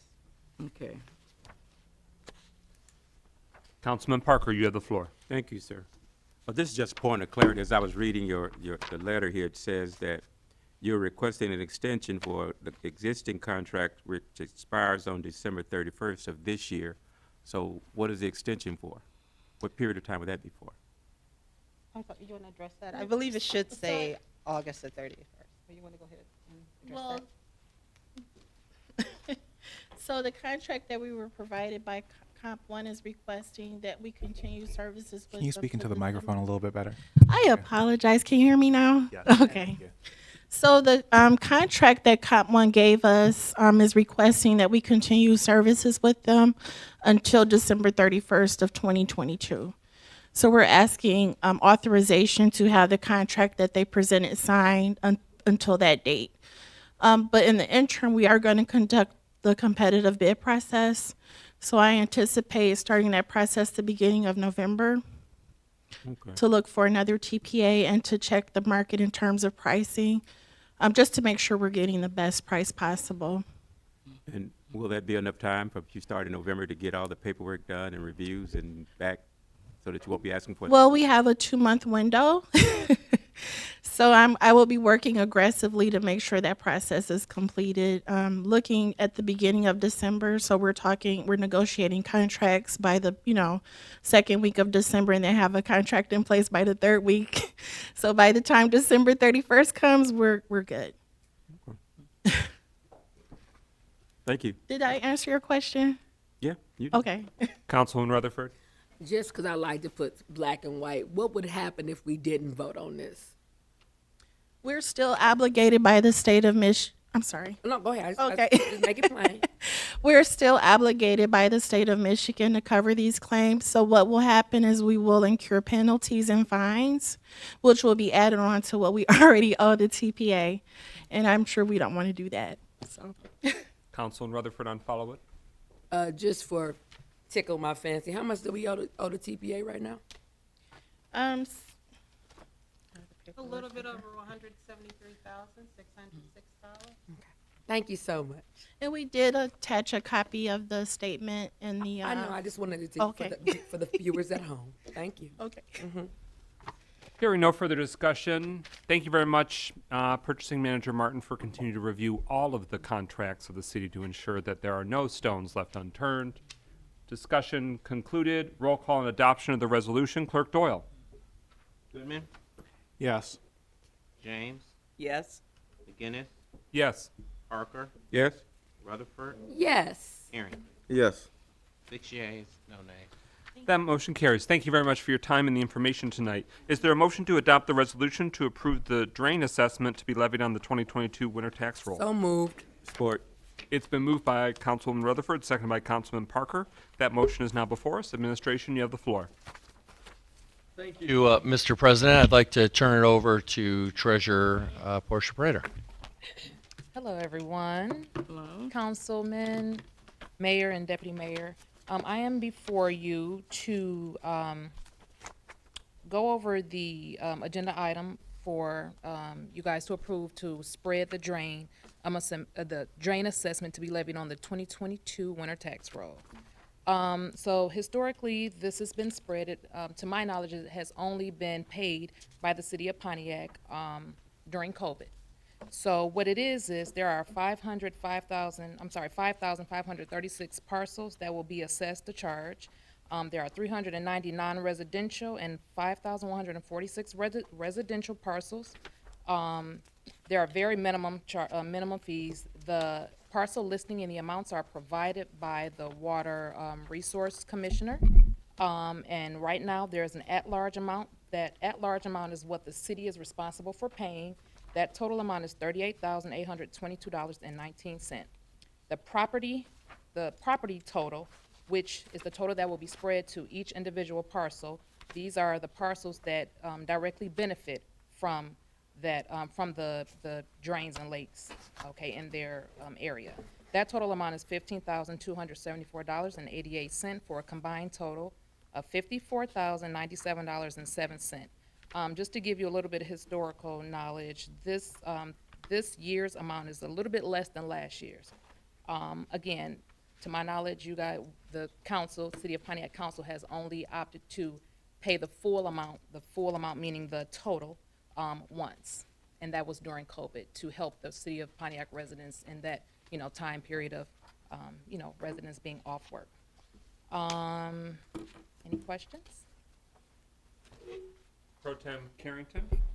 Yes, this is a question for the mayor. I guess I'm still kind of confused about what drains the city manage and what drains that the county manage. Mayor Graham, you have the floor. The short answer is that the county manages sanitary sewer lines, which are not drains in the conventional sense at all, but rather the actual sewer lines that carry wastewater from homes or other buildings. But in addition to that, the county does have some major open air drains, quote unquote. You would know them, or we know them commonly as ditches. But they do, I believe, have a handful of major ditches in the city that may fall under the county.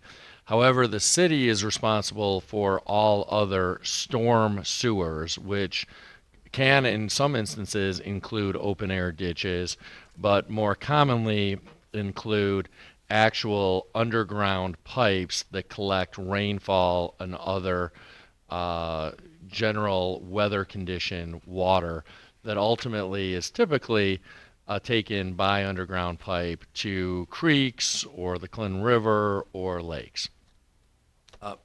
Deputy Mayor, is that accurate? You have more expertise in this area than I do, to be sure. So, Mayor, that is accurate. Councilman, to go a little bit further, it's not so much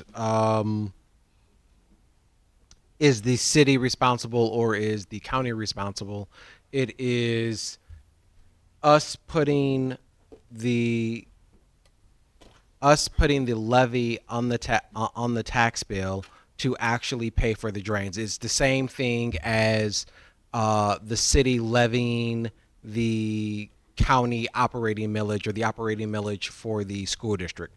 Those levies don't happen without the city council voting on the levies. So the money will be collected and will go to the Water Resource Commission to actually take care of the drain.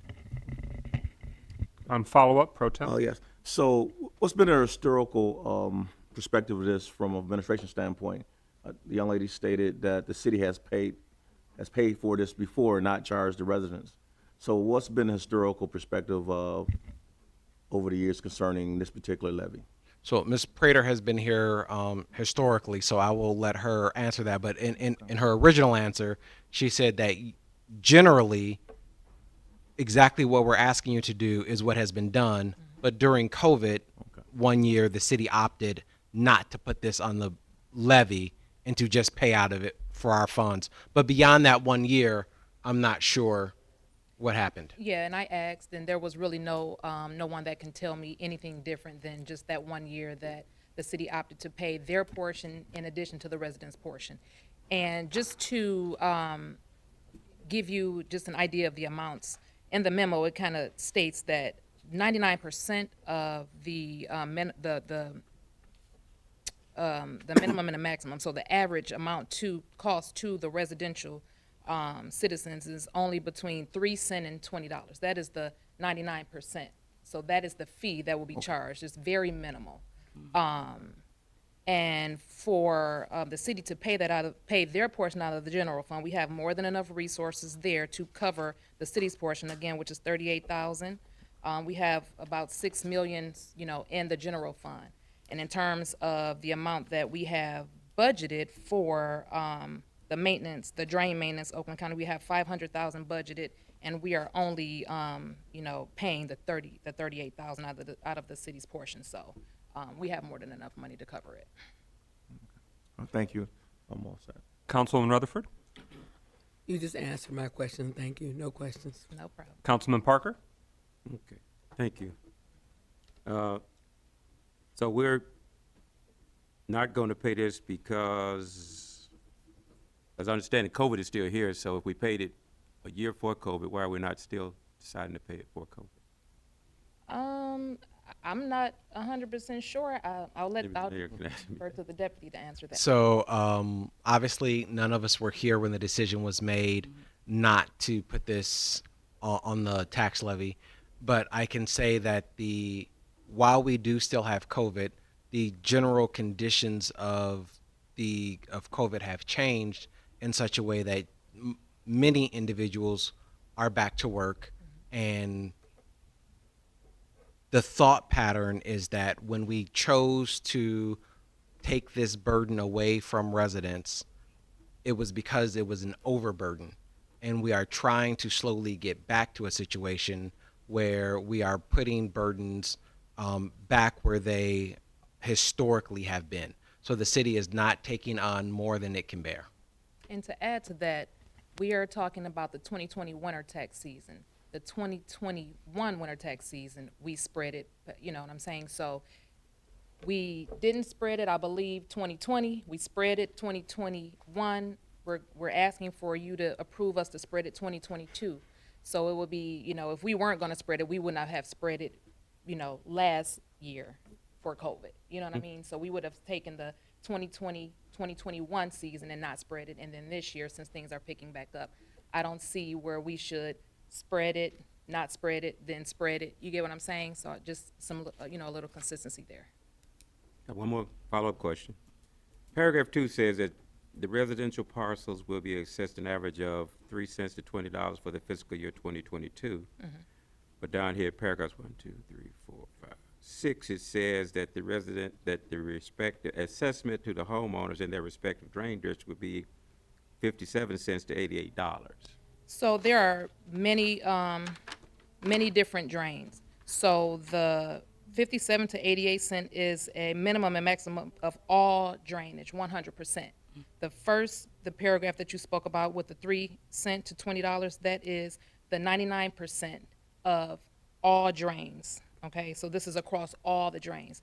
The one in the 6th paragraph is average of each category of drainage. So the second page of that, you can see where we have the Bartlett drain, Crystal, Galloway, all the way throughout. So it's just a different percentage, and one gives you an average of each drain, each category of drain combined, and then one gives you an average over all drains, but 99% of that.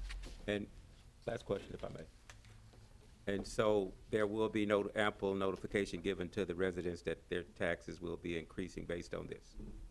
Say that one more time, I'm sorry. There will be ample notification given to the residents that their taxes will be adjusted because of this This- Yes, and it will be the same notification that's given each year, because this isn't something new this year. This is, each year. So just like residents come to expect a tax bill for their different millages and their different special assessments, this is no different. Thank you. No problem. Councilwoman James and then Councilman Goodman. Yes, I've got a couple of questions. I'm not sure if you can answer them or the administration. When I look at this, you said the city's portion is the 38,822. And so I'm assuming and you've got residential broken out under residential at 7,900 and non-residential, which, is that business? So now- Non-residential would be businesses in those areas? That's right. Oh, okay. So non-residential is 73 for a total combined of $54,097 in charges.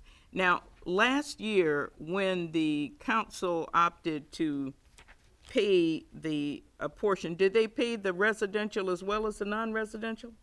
So that would have been the year before last, but if we're talking about where the council opted to pay the entire amount, Yes. then that would have been the entire amount. That would have included the at-large drains, the residential, non-residential. So that combined total that Okay. you see, that 54,097, that would have been what the city would have covered, because they would have paid that residential and non-residential portion in addition to that at-large. Is there any way, and then the second question I have, excuse me, Mr. President, but the second question is, does these charges qualify under for something that we could use Oprah funds for? Mayor Grimo. I believe you're referring to ARPA funds, American ARPA, Rescue yeah. Plan funds, and I don't know for sure the answer, but I suspect the answer to that is yes. The other observation I would mention, unless you want me to hold off until some other speakers have spoken, President. Go for it. But is, if you look at the average residential charge, if I'm reading this chart correctly, and feel free to correct me if I'm wrong, Madam Treasurer, is that the average residential charge is $1.54. The average, that's overall. The average non-residential charge is just under $19. So and obviously all of our taxpayer dollars are essentially from our residents. And all of the ARPA dollars, for that matter, are essentially for the purpose of our residents. Because the non-residential burden is, well over 10 times that on average as the residential burden, to the extent that the city ends up paying for both, we're essentially subsidizing businesses at the expense of our residents. So I would respectfully recommend that we not do that, because we would be taking money that has come from residents or would otherwise go to our residents and end up subsidizing businesses to a great extent, since the average business amount is almost $19 and the average residential amount is $1.50 roughly. Councilwoman James. Yeah, with all due respect, though, my question would be, could we subsidize the residential and not the non-residential, or is that not possible? Good question. And I don't know the legal answer to that, but it's a very legitimate and valid question, Councilwoman, and I understand your point now, and it's a good question. I don't know whether we can legally do that or not.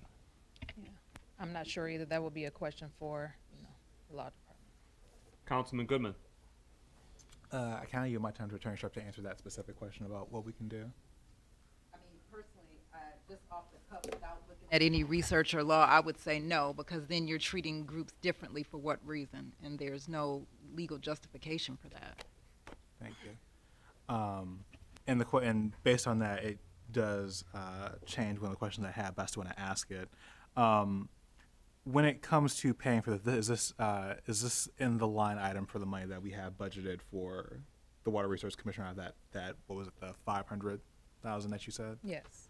And So, I'm sorry, go no, ahead. go ahead. No, I'm sorry, I'm gonna let you finish your I want to question. say, so the money that would be paying for this would come out of that specific line item, correct? The line item that was already budgeted, yes, budgeted. And so the other question I have is, given the large amount that we have in there, what other costs do we foresee taking up out of that $500 amount between now and the next budget? That question I'm not 100% sure of. I'm not sure if that line item includes, because I wasn't a part of budgeting for this.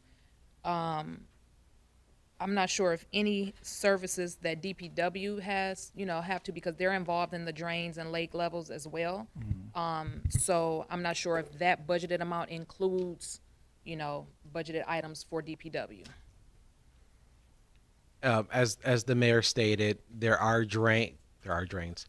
There are water resources that the city is obligated to maintain. So all of the storm sewer drains we have to maintain, so that those funds are obligated or allocated for that. And additionally, you would be taking out the city's at-large portion that we have to pay to the Water Resource Commission. So the money that we have to pay to the Water Resource Commission, plus the money that we have set aside for our own individual obligation to maintain the drains, is what that money is for. And Attorney Sharp has her hand up. I just wanted to say, and I don't quote me on this because I don't know for sure, but I'm inclined to say that during that time with COVID, not ARPA dollars, but there were CARES dollars. And I think CARES dollars actually paid for this, that which was a different set of funds that allowed for these situations. Thank you. I yield my time. Any further discussion? Mayor Graham?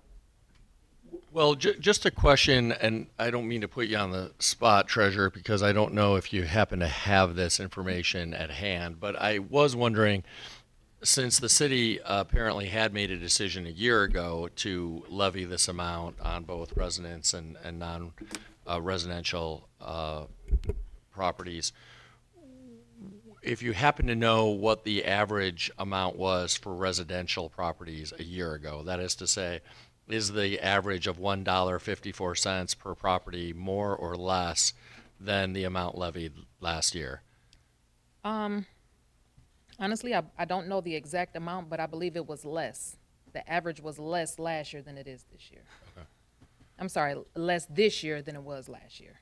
Oh, okay. So in other words, you believe that the average amount being levied this year is actually less than that levied last year, such that it would go down? Yes, because overall, when I first, when I opened up with my spiel, I did say that overall, the total amount that is the combined total of 54 is less than last year. I believe last year was like 60-something thousand for the overall combined total, including at-large and property. But for the non-residential, average, I'm not 100% sure that amount. I can get that information sent to you. Thank you so much. No problem. Any further discussion? Hearing no further discussion. Oh, Councilwoman Rutherford? Thanks. You said it's $54,907, correct? How would that $54,907 be spread out? I'm sorry, I'm going to cut you off. $54,097. That's what I'm sorry. I'm 7 sorry. cents. I see things backwards sometimes. $97. How would that $54,097 be spread out among the 5,000 residents? What's the amount they would actually pay on the taxes?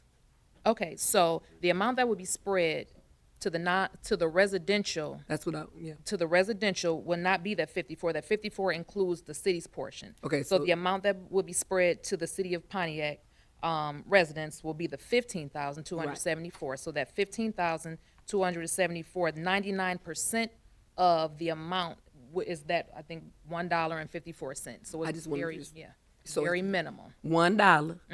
54 cents. I believe the smallest amount is 3 cents. Okay. 3 cents, and then you go up from there. So it's between the 3 cent and the minimum is 3 cents across all drains. That is the least amount that will be spread to residential. Yeah. The maximum of that 99% is $20. Thank you No for problem. clarity. Call for the vote. Well, to your question, I want to make clear this isn't spread to all residents. Exactly. It's Yeah, spread not to all people residents. that their property is impacted by the drain that it's paying for. So for most Pontiac residents, this does not apply. Does not apply. And it's especially those that live near lakes because of the nature of that. I just want, thank you. We have approximately 240,000 properties on the tax roll. This only impacts 55,000 of that, so. Any further discussion? Hearing no further discussion, roll call on adoption of the resolution approving the drain assessment to be levied on the 2022 winter tax roll. Clerk Doyle. James, Yes. McGinnis, Yes.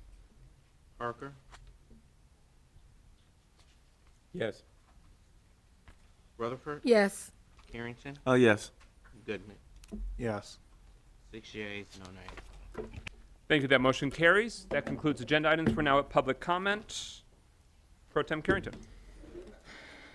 Thank you, President McGinnis. Dr. Deidre Waterman. She's gone. Good evening. Okay. Thank God. Miss Andrea Mans, or Audrey Mans. Good evening. Good evening. I wanted to bring back up that about the code enforcement and the barn on Highland Avenue, the one that you, Mayor Grimal, me and Mr. Maxey went in there and looked at. We all looked inside of there, and we know that's not a house. It's got a garage door in the back and a garage door in the front. There's no entry doors on the side. There's a weather strip in the middle of the floor. There's a car inside of it. So I don't even understand how y'all can sit up there and try to pretend that y'all gonna turn that into a house or label it as a house. And also, the grass is not being cut. There's a truck, a van that's there that's not supposed to be parked there unless it's on pavement, gravel, asphalt, or cement. Also, they're not maintaining the structure. It's not in good repair. There is debris all over the place. And we had discussed that in a prior meeting, that that's an eyesore, it's ugly to look at, and it's filthy. And you said that you did not like that. But that has not changed. It still looks the same. It looks like garbage. And so the property is violating all of the 5 areas that code enforcement have to deal with on a daily basis, with the exception that it might not be an inoperable vehicle, but it is on property that's not paved. And I want to revisit when Councilman Parker asked about the groundhogs. Like, is there a way that we can do something about them groundhogs? Because I stepped inside of a hole. They're digging big holes and a lot of holes.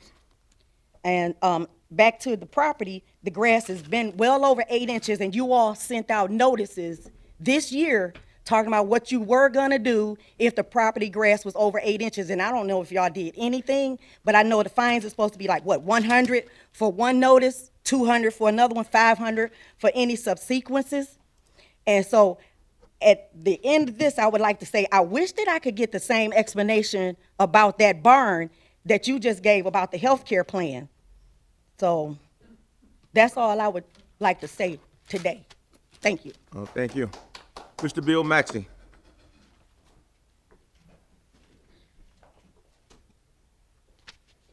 Thank you. Good evening, Mrs. and Mrs. Pontiac and community at large. Community activists, the hat I'm wearing tonight. Number one, I have 3 issues. One, the trip to Washington was great. At the Arlington Cemetery, we were allowed to speak in honor of the first black general that graduated from West Point. Secondly, I went to the Black Caucus meeting. I don't know. Big problems, as was said in this meeting, can't communicate to seniors. Health care, equity, quality care. It was like 3/4 were of the younger generation, and the other, 25%, like us was saying, why is it that you have failure to communicate? I ended up being one of the leaders because of what we do in Pontiac with MESAC and everyone Asian 1B. Didn't completely understand and I will be talking back and forth because we are a role model, Mr. Mayor, as far as taking care of seniors, getting more and more, keeping our seniors in their homes, quality of life. But we had one thing in common, not respecting our seniors and not being able to communicate. The next is Desiree. The lady, the citizen is locked up. Mr. Mayor, I did not hear from the prosecutor at this point. I did not hear from Attorney Williams. You sent me two emails and made 2 telephone calls. 3 points of observation. Held incommunicado, not for 4 weeks, not being able to talk to her family. Secondly, did the county give her an external, professional mental health clinical evaluation? Now, I understand, not concrete, is that Desiree's daughter, they promised to move her mother by doctor's orders and by clinical guidelines to a place, I won't call it a place, well, it's a facility in Oakland County in Southfield, where she will have direct clinical and medical care. But can't put it in writing, Mr. Mayor, because you and I are the only two communicating. We're still looking into that abuse. Last thing here, quickly, about the drains. The lady's not here. Hey, the city is responsible for that. I paid $4,000 to get a new drain system. And then I understand that because of the drain system in District 1 That does conclude your time. is not, there's something wrong with that. I will not pay, I'm not going to pay any extra money for any drainage. Yeah. Thank you for your time, Mr. 57-year-old. Those are my comments. Mr. Jose Ubera III. From the greatest district. He moved? Oh. Hello, hello. Good evening, everyone. Happy Tuesday to all of you. Thank you guys for coming out tonight. My name is Jose Ibarra, and I am here representing one of the members of the Pontiac Charter Commission, in which we're responsible to be revising the Constitution of the City of Pontiac. We meet every 4th Thursday of the month right here in the City Hall chambers, and some progress updates for you all. We have established committee groups such as the Outreach, Personnel, Rules and Planning, and of course, Research Committee. Our next meeting, which is Thursday, October 27th at 6 p.m., we are having our first of many listening sessions. So this first session, we're inviting the community to come on out and discuss what they would like to see in the charter. Are there any groups that need to be recognized? Is there something concerning that needs to be addressed in the charter? The elected officials, such as myself, are dedicated to providing you the best charter revision. But when we are making choices for the community, we want to hear from the community. So once again, we invite you all to our next meeting, Thursday, October 22nd at 6 p.m. Thank you so much. Where's the location? Right here in City Hall, right here in the City of Pontiac Chambers. And that was Thursday, October 27th? At 6 p.m. Thank you. Thank you. October 27th. 27. Oh, 27. 27. 22. 4th Thursday in October. Thank you so much. Appreciate the time. Mrs. Darlene Clark.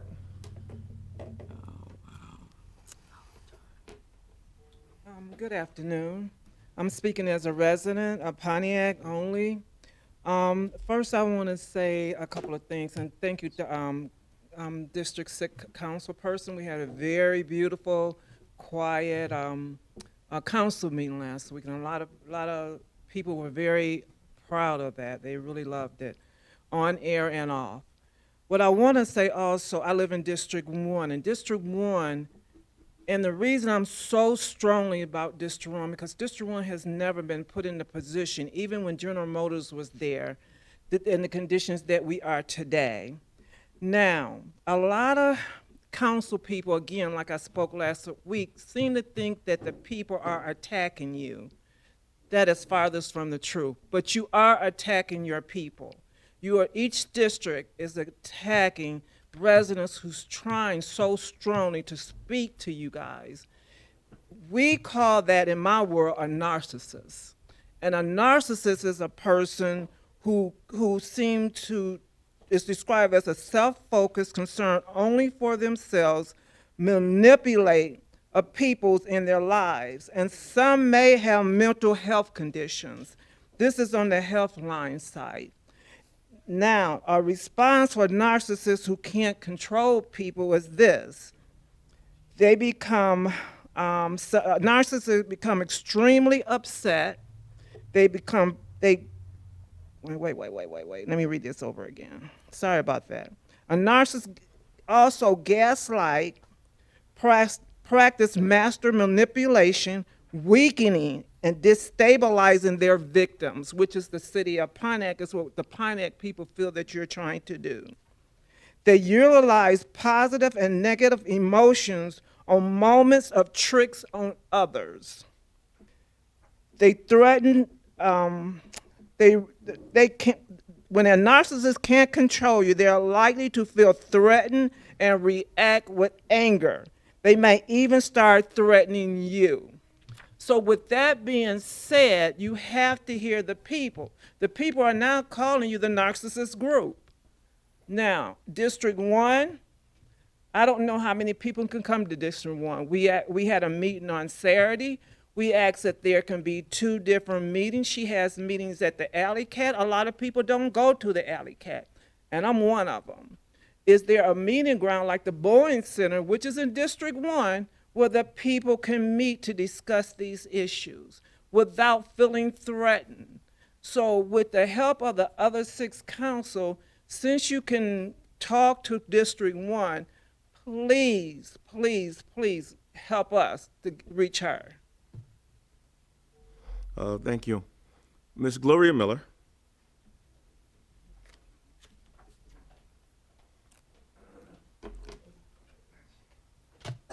Hey, Mr. Maxey, welcome back. Thank you. You're welcome. First of all, I got 3 questions I want to start out with the mayor. And I just basically got questions tonight. These are things that are being asked of me, and I want to know them as well. Mayor, South Boulevard, that light there, I almost got hit there Saturday. I almost got my car totaled. That left turn light that I had asked about, you council was working on. Something has to be done there. Somebody gonna get killed there. And I know probably a lot of you probably wouldn't care, but me, but personally, I'm just being honest. They don't like me, but I speak my mind. But there are some people that do love me for who I am, and I just speak truth to power.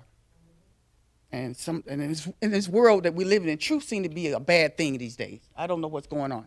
I just don't get it. I'm gonna die with truth. And so, if Mary, you can say what you're gonna do about that light at South Boulevard, the traffic, real bad. My second question to you is Gianmarco and Mullins, are they still with us? I seen Chubb at one of the meetings, and then I seen Mr. Clark at another meeting that I was at. So if you could just address that in your closing comment, are they still? Did you do the RFP with the council? Do you got it out there that we're going to get new attorneys? Because that's former DJ Waterman's attorneys, and you said you was going to get rid of them. So I just wanted to know what the status of them. Now I want to mention this, and please no one stop me, because you lost credibility when you sent out a flyer with the council and the mayor on it supporting the proposal.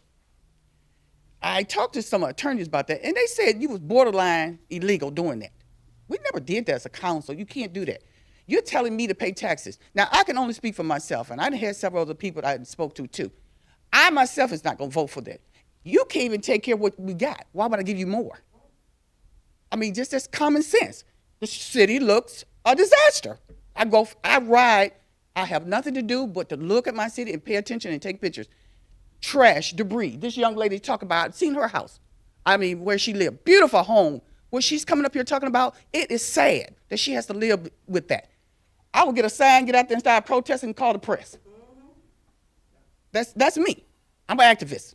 Mr. Maxey knows that. I go way back. We do this because we pay taxes, and you have nerve to ask me for more money? I mean, seriously, I'm just being honest about it. Look at that millage and see what it really says. He keeps talking about parks. Parks is a good thing. But what happens when we get all the parks and get them all situated? Who's going to watch them? Who's going to stop the drug addicts from coming out there taking it from the kids? Who's going to watch the parks? It's good that you think about the park, but there's more in the city than parks that need to be rectified. We got seniors out there that's being mistreated, Mr. Maxey. You're right. I'm dealing with some of these people. They're coming to me and saying, hey, they're kicking us out. They're kicking us out. We got issues in this city. And I'll be doggone, no one gonna stop me from coming down here. Thank you. Thank you. That concludes our public comment. President McGinnis. All right, with that, we are now at City Council communications. The Pontiac City Council has recognized October 2022 as Breast Cancer Awareness Month. And those in the audience may be aware of this, but also those at home, all of these announcements, and even those that we don't verbalize, are included on the agenda, which are posted to the city website. So you don't have to scramble to take it down. You can access at your convenience the information that we have shared to let the community know about what's happening. Oakland County and Pontiac Community Foundation are now accepting grant applications for the Healthy Food Access Grant Program. Nonprofit food assistant programs and educational institutions eligible to apply for grants of up to $50,000 to provide food for Oakland County residents struggling to feed their families. We want to make sure every resource agency, churches that are doing this work, other food resource opportunities know about this limited window to apply for the grant opportunity with Oakland County and the Pontiac Community Foundation. Thankful Hearts annual collection drive for coats and toys is underway. You can contact Ruth Montague at 248-563-3191 for more information, including how to donate new or gently used coats and jackets, or if you know of children in need of coats. Washington Events has their Wealth, Health, and Self-Care Conference, Master Reset 2022, October 13th from 5 to 9:30 p.m., held at M1 Concourse Event Center in Pontiac. Oakland Schools Education Foundation Comedy Fundraiser, October 13th at 8 p.m., held at the Flagstar Strand Theater. For more information, you can visit osedfoundation.org. Back to Washington Events, you can visit whscc.washingtonevents.llc.com for more information. The Pontiac High School boys varsity football game versus Ferndale High School this Friday, October 14th, 7 p.m., held at Pontiac High School's Stadium, 1051 Arlene Avenue. The high school, the following week, the varsity football game is versus Garden City High School, 7 p.m. on October 21st, again held at Pontiac High School. Elf Magic has their fundraiser for the Holiday Extravaganza Parade that takes place in downtown Pontiac. That fundraiser to help pay for that parade is October 27th from 5 to 9 p.m. That's at the Shark Club on Highland Road in Waterford. More information is at holidayextravaganza.org. Oakland County Treasurer Virtual Land Auction, the final round for community members that are interested in buying land that wasn't sold in July or September. That final opportunity for that land auction for the county treasurer is October 28th. That's done online. tax-sale.info is that website where you can get more information. The remainder of those announcements, we want to give those that are soon upcoming, but we have even more that goes into December, so that way the community knows about important dates, and we welcome the submission of any of those. You can contact the City Council's office. With that, Mayor's Office, Communications. Thank you, Mr. President. We have one communication. I know I've shared this in recent weeks as well, but again, we have amazing fall youth recreation and enrichment programming. We encourage you to sign up your kids or your grandkids or your nieces or nephews, or again, if you've got neighbors, friends, extended family members who have young people living here in the city of Pontiac, please encourage them to sign up or sign up our young folks so that they can benefit from this amazing range of programming we're offering this fall. Free of charge to all Pontiac young people.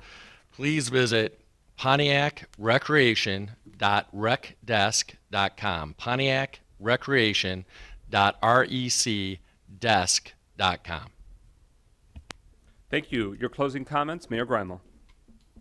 Well, thank you again, Mr. President. First of all, I want to thank everybody who came out to our most recent brunch and community conversations with the mayor. That was this past Saturday at the Bowen Center. We had over 100 people register for it. I believe we had approximately that number of folks in attendance. It was a really great opportunity to dialogue with the community. So many, many thanks to everyone who came out. That was the 22nd town hall and listening session that the city, both the city council and I as mayor, have done this year, just in the past 9.5 months roughly. That's not even including city council CDC meetings. So again, that was part of our effort to continue to provide opportunities for residents to be heard. And in that vein, we have another town hall coming up that I want to announce. This is a public safety community town hall. That is going to be November 2nd, which is a Wednesday, from 6 p.m. to 8 p.m. at the Bowen Center. So again, November 2nd, Wednesday, from 6 to 8 p.m. at the Bowen Center. This is your opportunity to both hear some updates, but also ask questions of me as mayor, but also about our Anti-Violence Commission, who's, again, is an amazing group of 23 community leaders chaired by Kano Phillips. So Kano will be providing some updates about the Anti-Violence Commission. We will also have the chair of the Oakland County Sheriff's Relations team there, Angela Powell. The sheriff himself, Sheriff Bouchard, will be there, as well as Captain Andre Ewing. So this will touch on all aspects of public safety, including concerns about sheriff deputy conduct. I want to emphasize that. So we will be providing updates regarding body cameras. We will be providing updates, and the Sheriff's Department will be providing updates about their review of policy and procedure. I know Captain Ewing was here at a city council meeting in August and specifically said that the Sheriff's Department was reviewing policies and procedures in the aftermath of the interaction with Ms. Wilson. And so this will provide the community with an update regarding all of those things, and even more importantly, allow the community to ask questions of the Sheriff's Department about these very, very important topics. So please come out again Wednesday, November 2nd, 6 to 8 p.m. at the Bowen Center. In addition, I want to mention that we've had a couple of vacancies on the Arts Commission. I did just appoint Michael Martin to serve on the Arts Commission. Michael is in our grants department, which has been actively involved with fundraising for the Arts Commission. Having him be on the Arts Commission will better facilitate cooperation and collaboration between the city and the Arts Commission.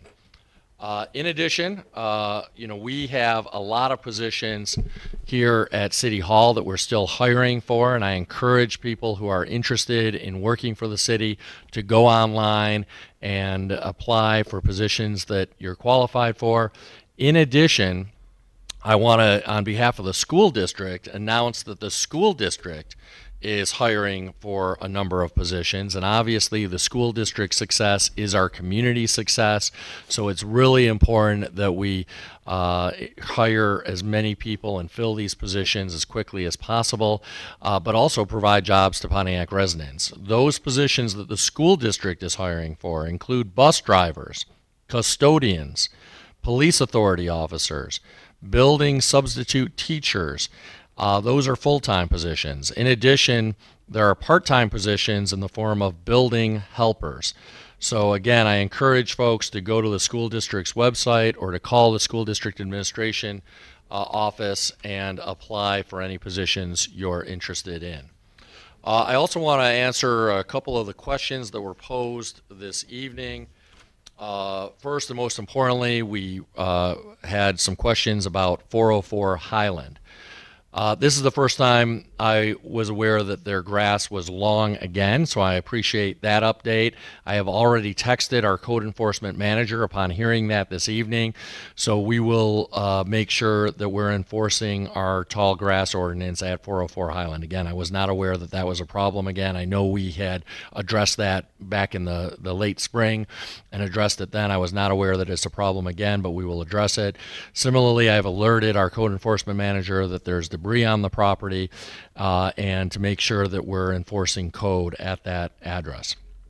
In terms of the building being there in the first place and existing at all, I want to again say that it's my personal view that it is a garage masquerading as a house. And that it should have never been approved in the first place. We are doing a comprehensive legal review of our options in that regard. The problem we face is that under the previous administration, so about a year ago, actually over a year ago now, about a year and a half ago, maybe even longer than that, a city employee under the previous administration, before any of the 8 of us up here were in office, an employee issued a permit for them to proceed with the construction. Why that was done, I don't know. I wish I had a good answer as to why that was done. But that makes it very difficult now for the city to demolish that structure or to otherwise take legal action.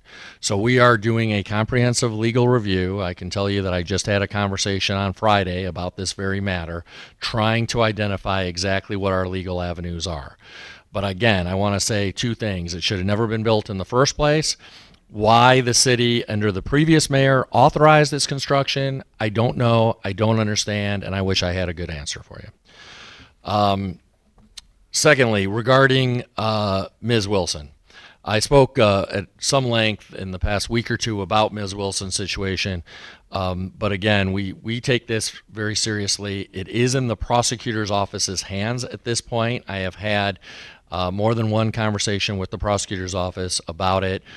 A couple of things. One is the district court judge, who this case was before, did order a psychological examination of the defendant. And that apparently, however, can take a considerable amount of time to occur because those examinations occur at the state's Center for Forensic Psychiatry, which is one of the state's mental hospitals.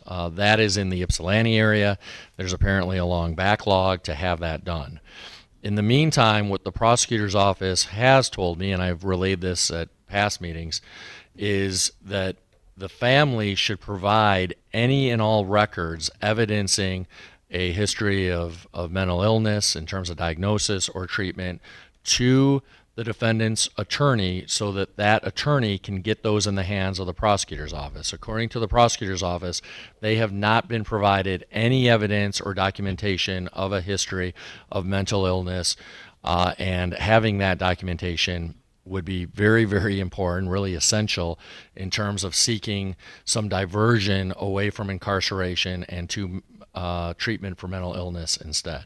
So again, if the family's listening or if anybody who is listening knows the family, please encourage them to provide that documentation to the attorney so that the attorney can provide it to the prosecutor's office. Number 3, we are, as was announced earlier by Councilman Parker, we are in the midst of going through the RFP process for a new legal counsel for the city, or legal counsels as the case may be. We met earlier today. We have selected some of the law firms that provided proposals for interviews, and we will be conducting those interviews as soon as they can be scheduled moving forward. In terms of Gianmarco, we have phased them out of most of the work matters they're involved in, other than a very small handful of matters that they've already begun work on and that we anticipate will conclude in the very near future. In terms of the light at South Boulevard, I assume that the member of the public was referring to the light specifically at the intersection of South Boulevard and Woodward. We're aware of the very serious problems at that intersection. That's a a product, of course, of the Martin Luther King Bridge being in such terrible shape that it had to be closed down. But in terms of that intersection specifically, we have been in touch with MDOT. It is an MDOT controlled intersection, Michigan Department of Transportation intersection, because Woodward is a state highway, not a city road. And so we can't do anything with that light without MDOT's permission and cooperation. MDOT has said that because of the antiquated wiring at that intersection, they are not able to put in place a left turn arrow or otherwise change in any meaningful way the timing of the signals there without rewiring that intersection, and that would take several months at a minimum. As a result, MDOT has said, and they've communicated this not just to me but to council, that they are not able to proceed with that in a timely way. They are already, as we've announced at previous council meetings, planning to redesign that entire intersection and change the signaling of that intersection this next spring, but they don't believe that they have the ability to do it before then, given that rewiring would be required and it will take months to do that rewiring, and given the fact that some of that can't take place in cold weather insofar as it involves underground work and the pouring of concrete. So that, Mr. President, are my updates. Yes, sir. Clerk Doyle, your closing comments. Thank you, Mr. President. I'll be brief. Just to remind the citizens that absentee voting has begun. You can vote in person in the clerk's office Monday through Friday, 8:30 a.m. until 4 p.m. You can also request an absentee ballot by mail. Thank you. All right. Council closing comments. Councilwoman Melanie Rutherford, District 1. I remember that picture. That's actually at the Alley Cat. For I know the plans I have for you, declares the Lord. Plans to prosper you and to not harm you. Plans to give you hope and a future. That's Jeremiah 29-11. I wear it on my ring, wear it on my necklace. Before you can change, we must first trust the plans for Pontiac. In order for Pontiac to prosper, we must first trust the order in Pontiac. To have hope, you must trust the plans in order to have a future for Pontiac.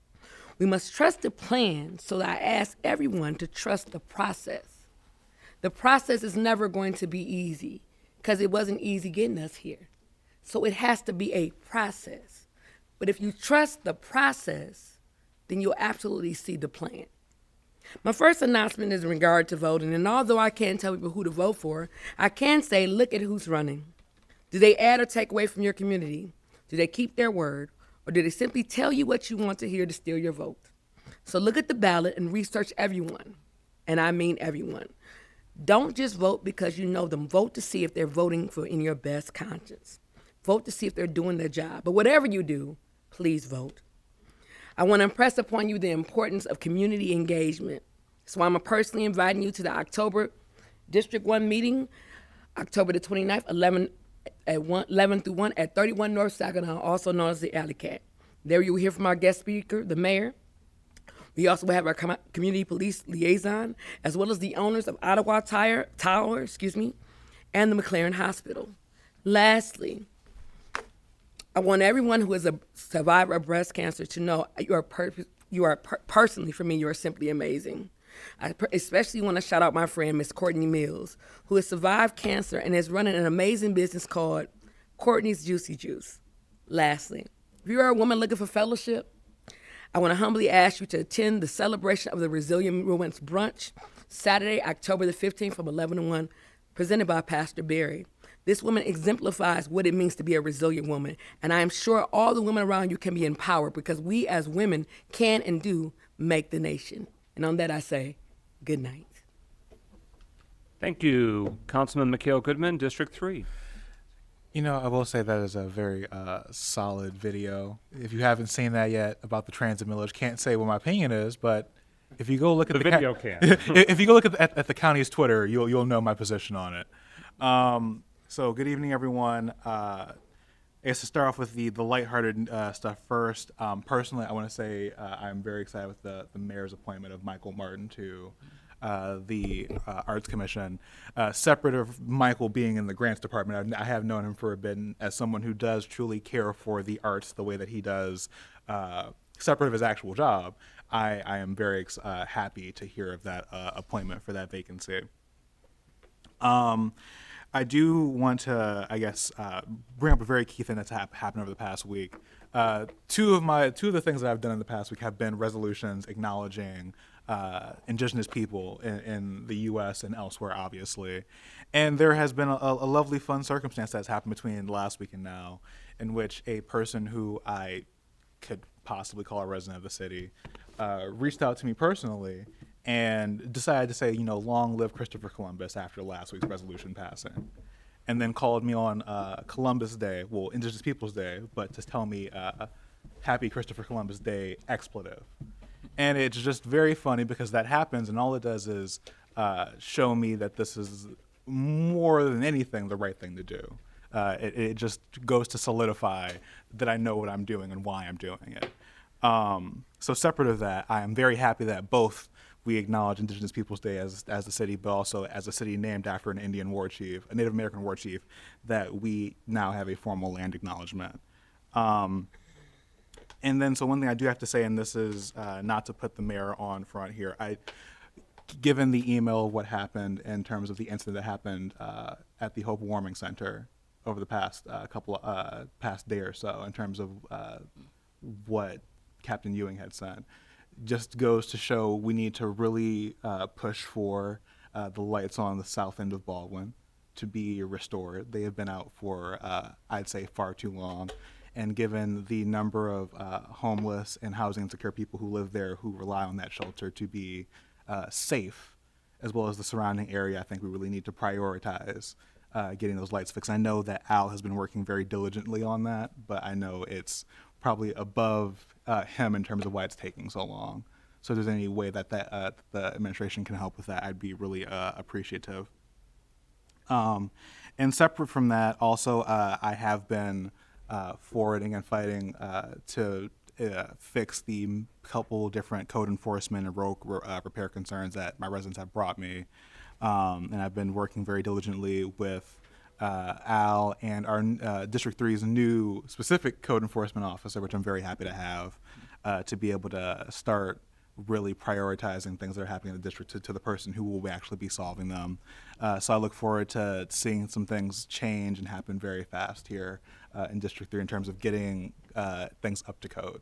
And then last but not least, if you want to hear about transit, go to the Transit on Tap happening at Liberty Bar this Thursday at 6. There will be many people there, including people who drafted the millage to answer questions. So please do come out and hear about that.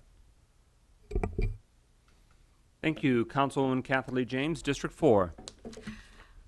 Okay, tonight I want to comment about the information that some people in the city did receive some kind of flyer that talked about that City Council was directing people to vote in a certain way.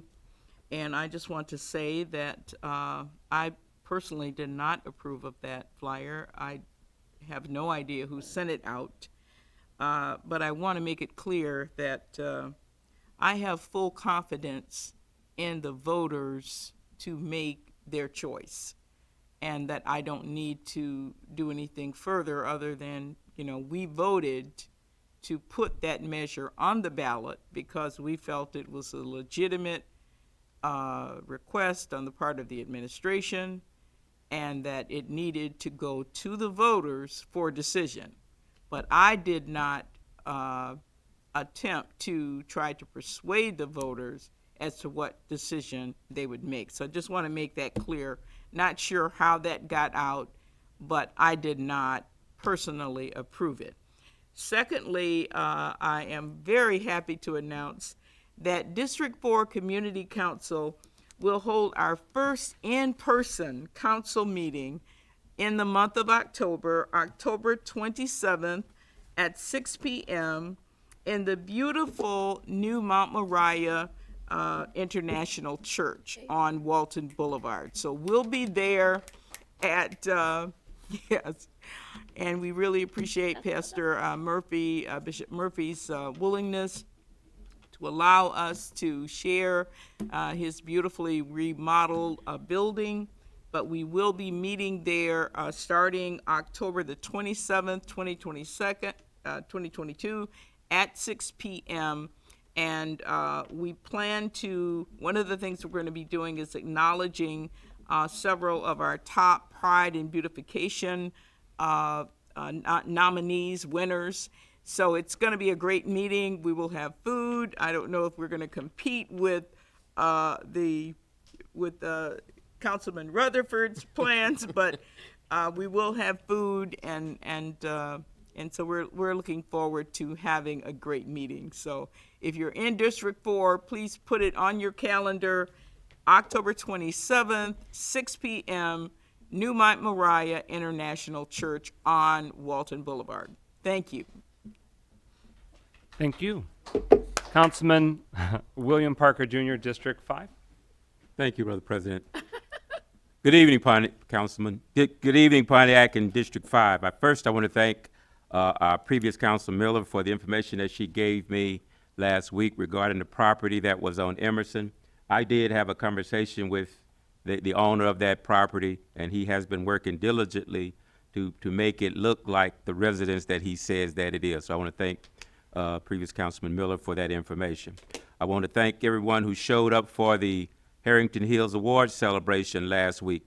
The mayor, the deputy mayor, Commissioner Angie Powell was there. Just a lot of people was there to celebrate the activities that are taking place over in Harrington Hills. There was a number of certificates handed out for those people who did their yard beautification and did some things to make sure that their subdivision functioned and looked and presented itself well for the community.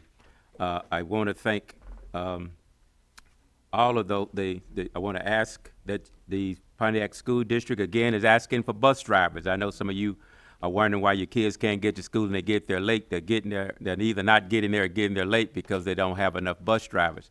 So if you feel comfortable with driving kids to school, please go apply to the job. I believe it's $25 an hour plus a $4,000 signing bonus. If you can drive and you don't mind putting up with screaming kids in the morning and in the evening, it's a good opportunity for you to make some good monies driving and helping out our school and helping out our city, getting our children back to and fro from school. I went to the ACES presentation over at the UWM on, I forget what day it was, but I know I was over there. I think it was Friday.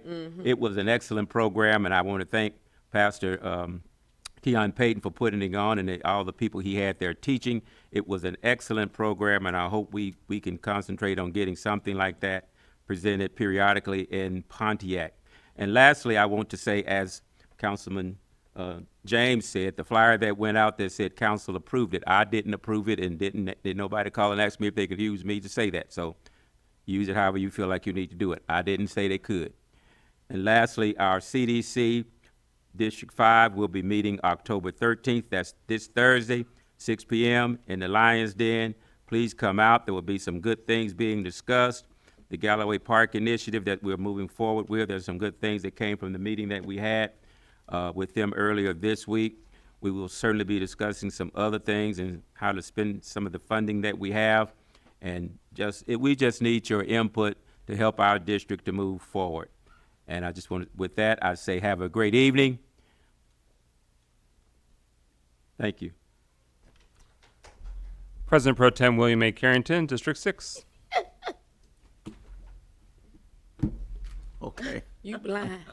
Hey, I had to look at it before I start. I just want to open up by saying thank everyone for coming out tonight.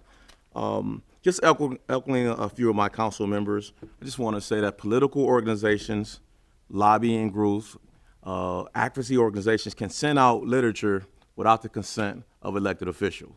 This is legal in the state of Michigan, and it's legal in the United States. So in saying that, I was not called or asked about any political mailer with my name on it. And I don't think my name was on it because I did receive one. I think it just said the council voted. So you can see that none of us gave any permission for a mailer to go out. And I'm gonna leave it there.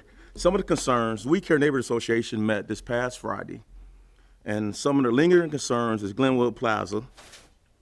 And the citizens are still concerned with the overall plan for that particular plaza, whether it's the owner's plan to continue what they was approved to do, or if not that, continue to make sure that they maintain the property and as clean as possible around the perimeter of the property. Citizens from the GM housing subdivisions brought up the concern that code enforcement is actually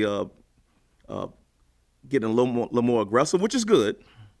But they also want to know is any kind of fundings from the city to help some of the residents within the city concerning helping with some of the bringing some of their homes up to code, because it's definitely, if you look around the city at some of the homes, many need roofs, many need to be painted, driveways, the grass need to be removed out the cracks of the driveway.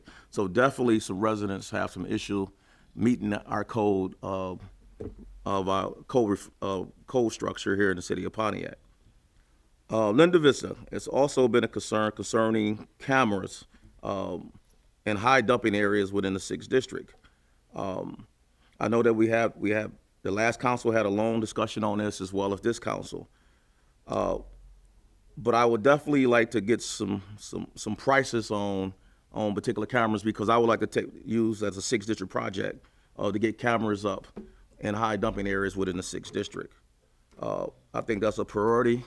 And it's been going on not just for this past year, but for probably the last 12 or 13 years. So this is definitely an issue in the 6th district. So we need to try to limit this as much as possible. And I close on that. Thank you. Thank you. I'm Mike McGinnis, representing District 7. I want to thank the residents of District 7 who came out to our monthly Eastside community meeting. The next meeting, and that was last night, so thank you everyone for your time. One particular speaker was from Venture about their home repair program. And so as we get more details on that, we'll share that so the whole community can benefit from those home repair resources, to the very point that Pro Tem was making. The next District 7 meeting is Monday, November 14th, 7 p.m. at Prospect Church, 351 Prospect Street. After last night's meeting, I swung by the former Nick's Corner at the corner of Paddock and Auburn, and I'm pleased to report that new restaurant is open now. It's called Bel Air Grill, and their hours are from 10 a.m. to midnight every day. So it's a pretty big window of time. I encourage everyone to give Bel Air Grill an opportunity and see about their expanded menu offerings. A quick rundown of some of the items in the past week that I've submitted or handled for District 7. And I've got a whole bunch more pictures in my phone as a long-running to-do list, but just to emphasize what has been handled. Reported a missing street sign at Wall Street in South Shirley, the street light out at Osmond and South Sanford, ensured that the city was already aware of which they are, about the streetlights being out on northbound Woodward between Osmond and Pike Street. That also is impacting Water Street, which runs by the Erebus Haunted Attraction, and a few other lights on Auburn as well. So that's a concern, because especially at high traffic intersections where sometimes there's pedestrians or loitering, I don't want there to be any accidents due to lights, and we are dealing with some very aged undercarriage of those lights, and it's a real challenge. Dumping was reported on Judson Street near Sanford. I visited a resident's property on South Shirley to see some of her neighboring property concerns. I reported brush overgrowth behind a business on Auburn Avenue, assisted with dumped tires on Clifford Street, researched the weight restrictions on Paddock Street requested by residents, fielded an inquiry from some of the staff at United Wholesale Mortgage located in the district, reported an abandoned vehicle on Going Street, submitted brush debris on vacant land on Wall Street, shared multiple tree trimming requests throughout the district to the city where it was involving the right-of-way. There's a vacant and open for trespass property on Osmond Street that was reported, and I visually confirmed earlier this week that it's secured. It's no longer open, the doorways. I reported right-of-way debris, and I believe that's been resolved on Mechanic Street. Delivered a ton of Pride and Beautification awards. Congratulations to those in District 7. You did a beautiful job. I want to thank the administration. The potholes at Osmond and Sanford Street were patched essentially the same day that they were submitted. Weather will be an impact, so we still want to know if you notice any deterioration on the very aged local neighborhood streets. So just submit the information, even if it has to be a cold patch during the coming winter months. I want to thank the administration for having the perimeter of Purdue School cleared more. As we heard at last night's District 7 meeting, the mayor and the administration will continue to ensure that that is secured and cleaned as we work for a long-term resolution. And then finally, I want to acknowledge the Southside Seventh-day Adventist Church, or SDA Church, at 182 South Sanford. They've begun a mentoring and tutoring program multiple nights a week where you don't have to even schedule, it's just drop in for anyone of any age, basically 5 and up. So if you are a seasoned citizen and you need assistance with accessing email or any type of resources, it really runs the gamut. They have their members from the congregation who are sharing their professional talents. Their phone number is 248-335-2138.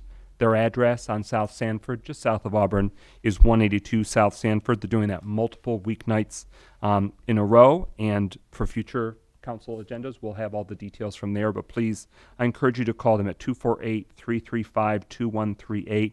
They have multiple professionals who are giving of their time to be able to assist students and anyone in the community that could use from resources. So with that, is there a motion to adjourn? So moved. Point of privilege. Oh, I'm sorry. Could I just please say, I want to thank my brother in the gospel, Brother Cornelius Berry, for coming, but not only coming and doing our invocation, but every time he comes, he stays. Because he's active in the community, and I just want to say thank you. I appreciate you. Thank you, my brother. You're still my brother, but we're working toward being good friends. Thank you. Thank you for that point, Councilman Parker. And so there's a motion and a second to adjourn. Hearing no discussion, roll call, Clerk Doyle. Ennis? Yes. Parker? Yes. Rutherford? Yes. Harrington? Yes. Goodman? Yes. Turn your James. mics off. Yes. 6 yeas, no nays. That motion carries. We stand adjourned at